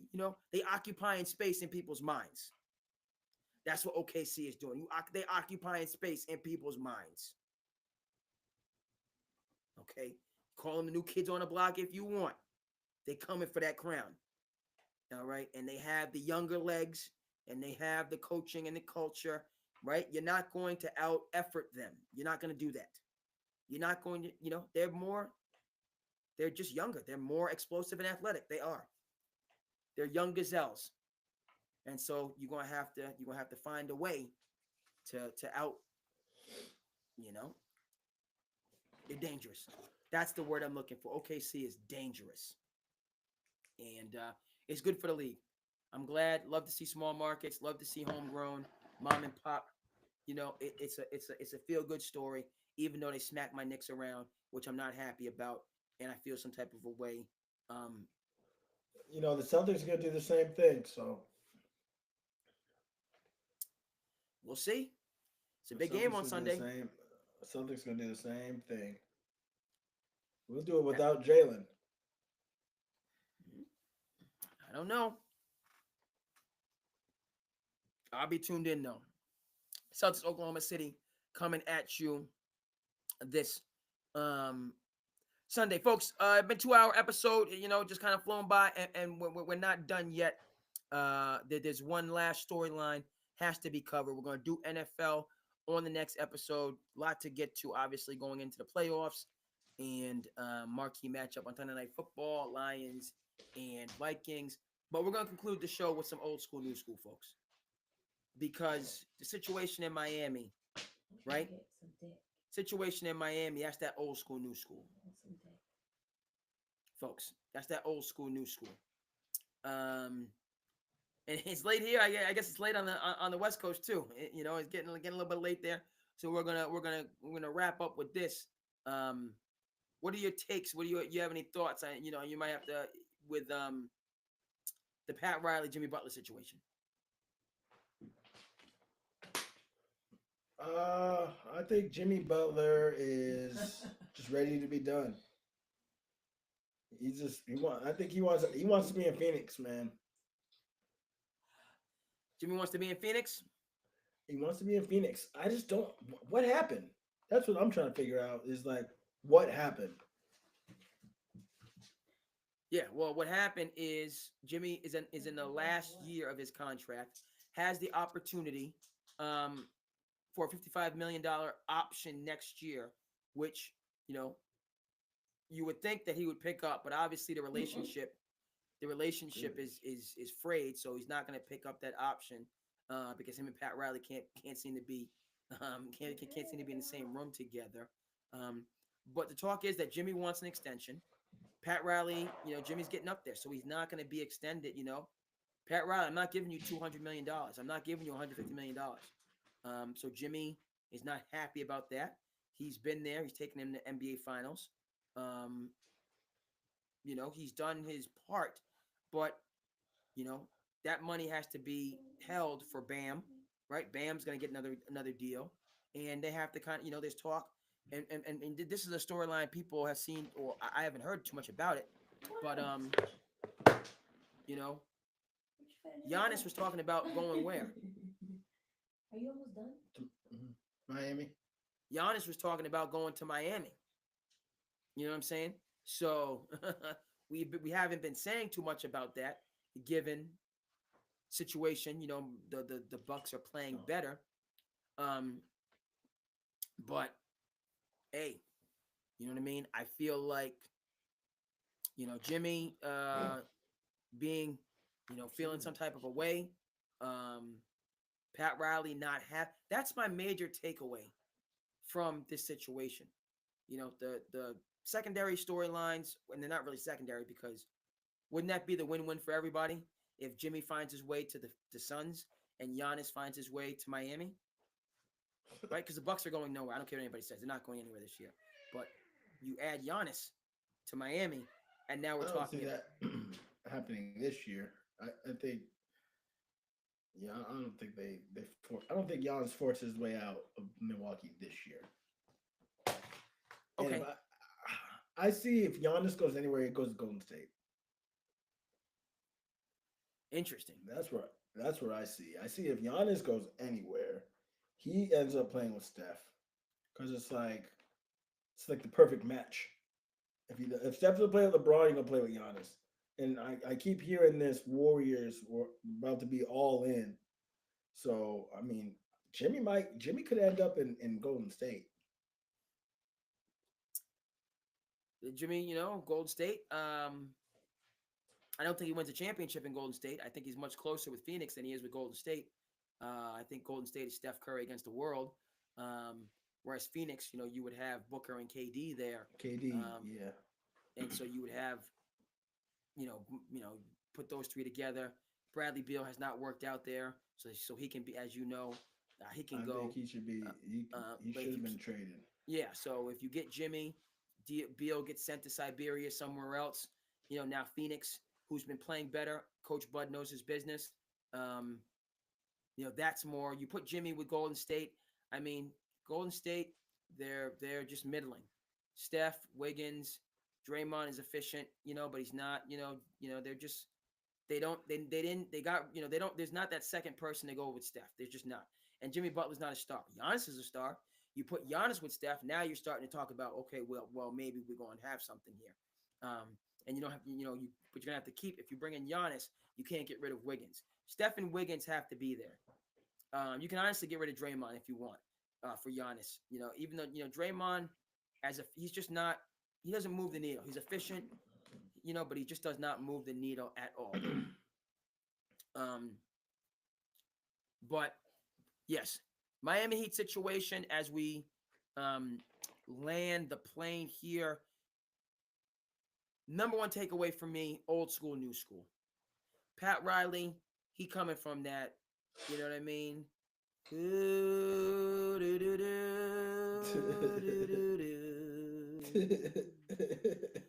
Original Godfather.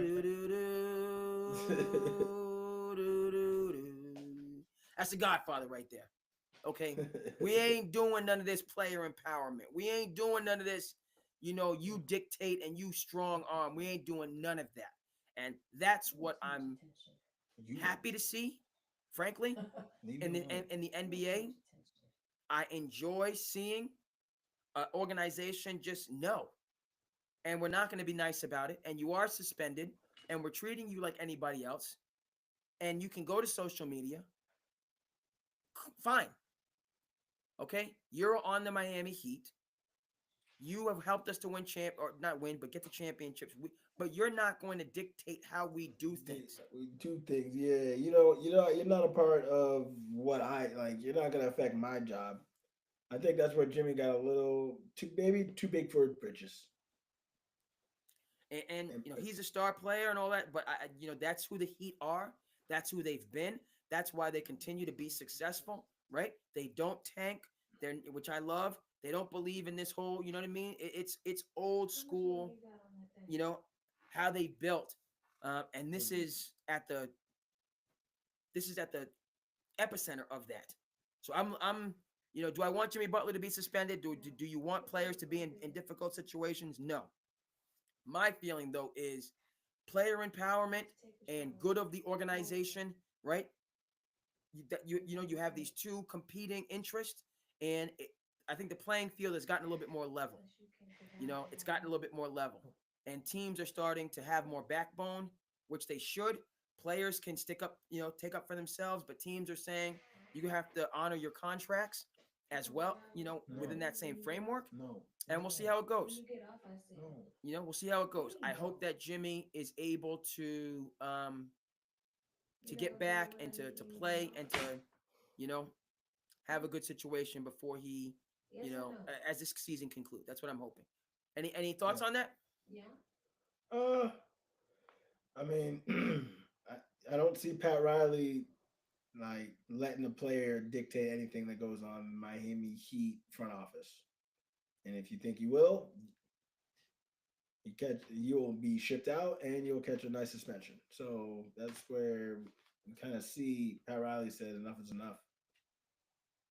Pat Riley has said enough is enough, and right now it's a stalemate, and we will certainly be checking in on this situation as we move forward. Right now, it's Miami Heat, Jimmy Butler at odds, and they are.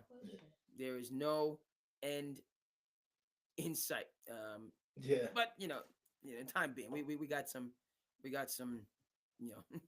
Season is not even at the midway point, so hopefully going into the All-Star break, we can get to a better place. All right, so bro, thank you for checking in with us on SandCity Sports. It's been a good episode, about well over the 2-hour mark, so good content. Covered a bunch of things. NBA, college football, mostly. We'll do some NFL going forward. But thanks so much for checking in with us from the left coast, from the Southwest, Arizona. Appreciate it, and have a good evening. You stay warm out there, bro. Yeah, we got a polar vortex coming in. A polar vortex. So the temperatures are dropping next week. Temperature dropping. So you keep that heat on, get a jacket, and set up that Apple Watch. And set up the Apple Watch. Will do. All right, thank you, folks, for tuning in to SandCity Sports. I'm your host, Cape Cod Kid. Brother Dwayne with us on the check-in, and we will see you again the next time. Peace.